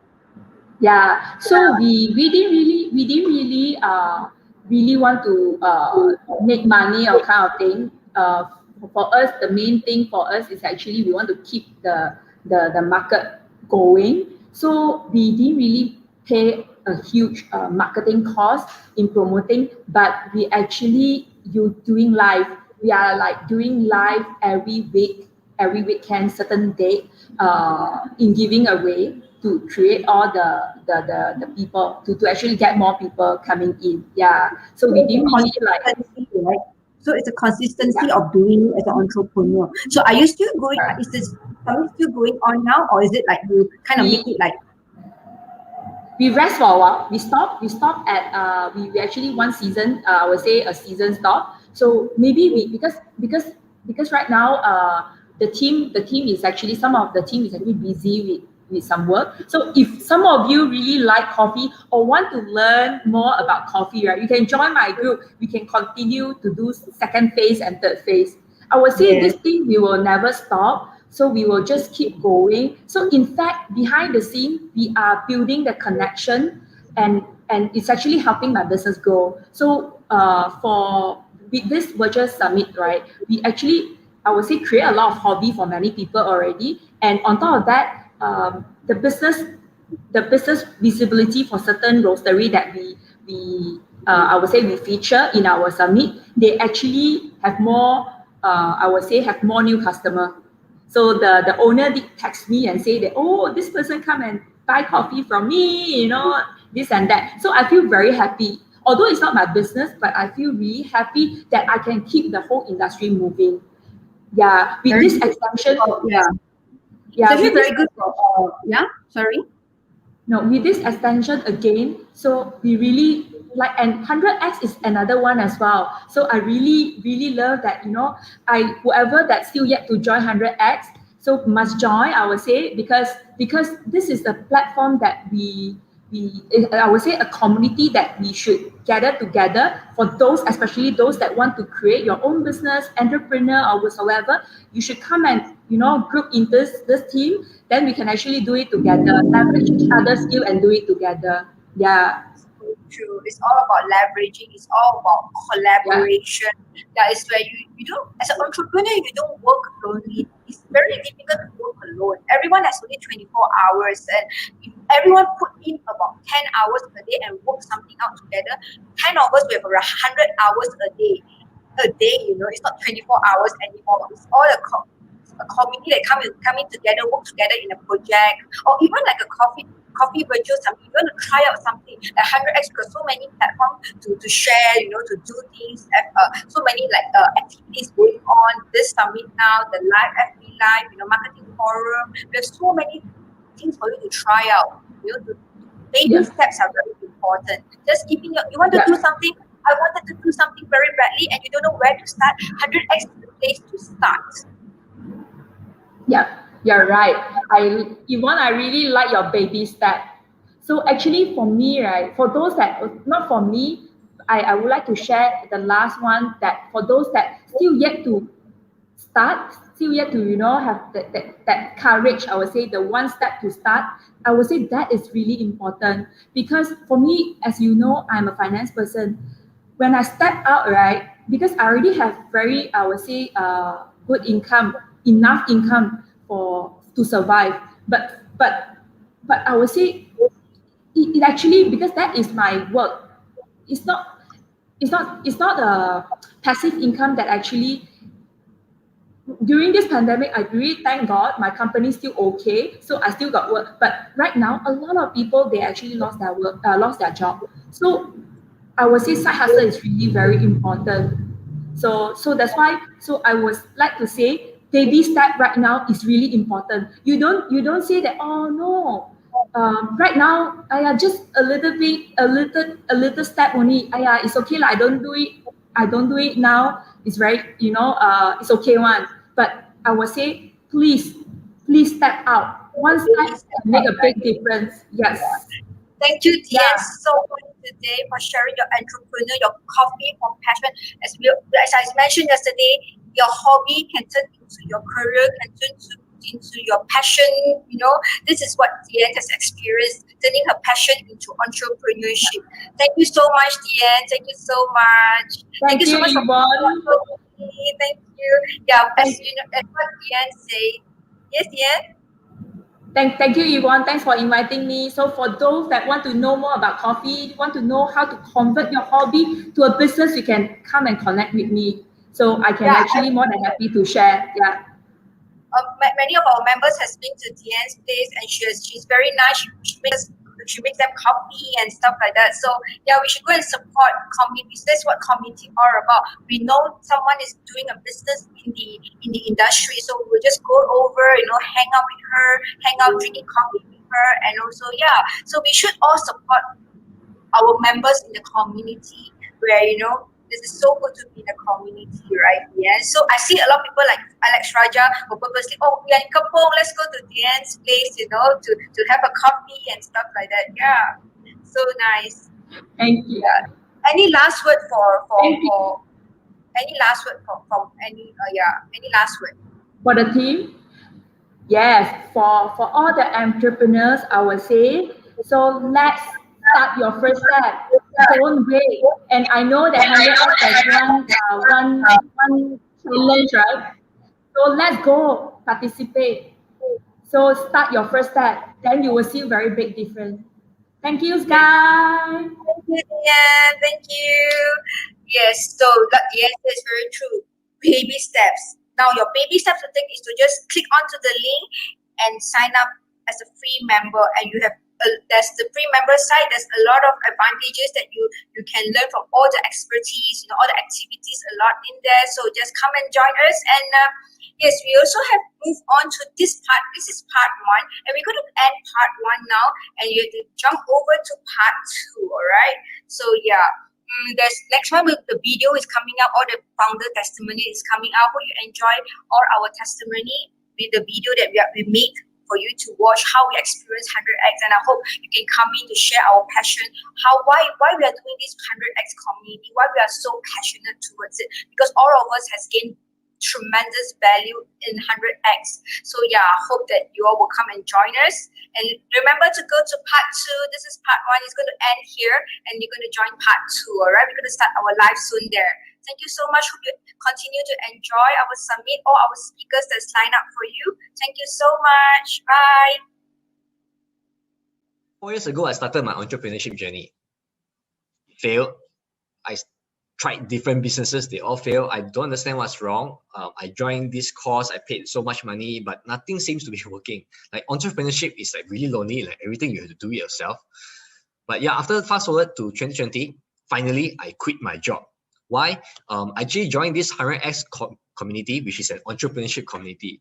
Like every day there's something new to learn. Like there's a sharing session every day. I never thought a community can be so positive and be so supportive.